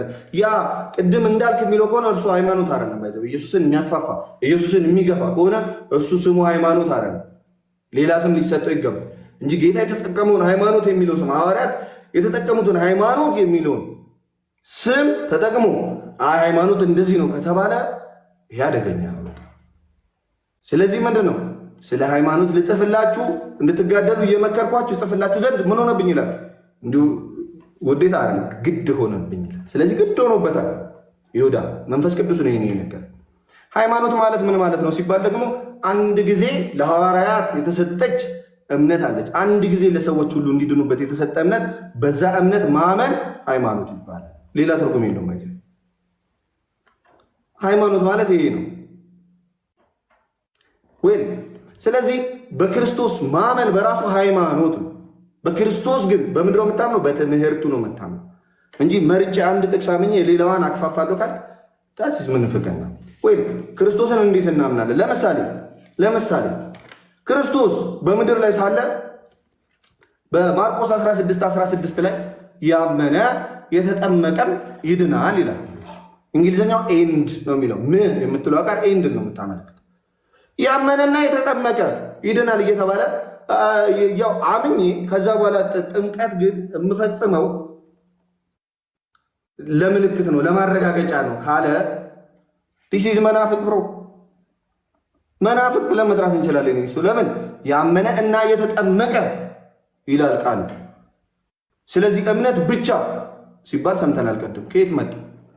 የለም ባይብል ሙሉ ባይብል ቢታሰስ እምነት ብቻ የሚል ቃል አንድ ቦታ እናገኛለን። እሱም ሰው በእምነት ብቻ ሳይሆን በስራ እንዲጸድቅ ታያላችሁ የሚለው ያዕቆብ መልእክት ላይ ነው እምነት ብቻ የሚለውን ቃል የምናገኘው እንጂ የለም። ይሄ እምነት ብቻ የሚለው ቃል የመጣው መጽሐፍ ቅዱስ ተጽፎ ሐዋርያት ሰብኩ ከብዙ ሺህ ዓመት በኋላ ከካቶሊክ ቤተክርስቲያን በወጣ ማርቲን ሉተር በሚባል ሰውዬ ያ ፌዝ አለው እምነት ብቻ ብሎ የመሰረቱ ከአምስቱ ሶላዎች አንዱ ነው። መጽሐፍ ቅዱስ ላይ ግን የለም። ወይ ቅዱስ ጳውሎስ ስለ ጥምቀት ሮሜ 6:3 ላይ ጥምቀት ከክርስቶስ ኢየሱስ ጋር አንድ የምንሆንበት ነው፣ ከሞቱ ጋር ደግሞ አንድ የምንሆንበት ነው ብሎ አስተምሮ ኢየሱስን ማመን ነው የሚያድነው። አይ ጥምቀት አያድንም፣ ከኢየሱስ ጋር አንድ አትሆንም ካል መናፍቅ ኢየሱስን አምናለሁ ይላል፣ ግን ኢየሱስን አያምንም ማለት ነው። ኢየሱስን የምናምነው እኛ በተግባር ነው፣ ከተናገረው ከትምህርት አንጻር ነው የምናምነው። አንደኛ ጴጥሮስ ምዕራፍ 3 ቁጥር 21 ላይ ይህም ውሃ ማለትም ጥምቀት ብሎ የኖህ ውሃን ጠርቶ ማለት ነው። በኖህ ጊዜ ዓለምን ሁሉ ያ ውሃ ጠፋና ንጹሑን ደግሞ የኖህን ቤተሰብ ለማን አቀረበ? ለእግዚአብሔር አቀረበ።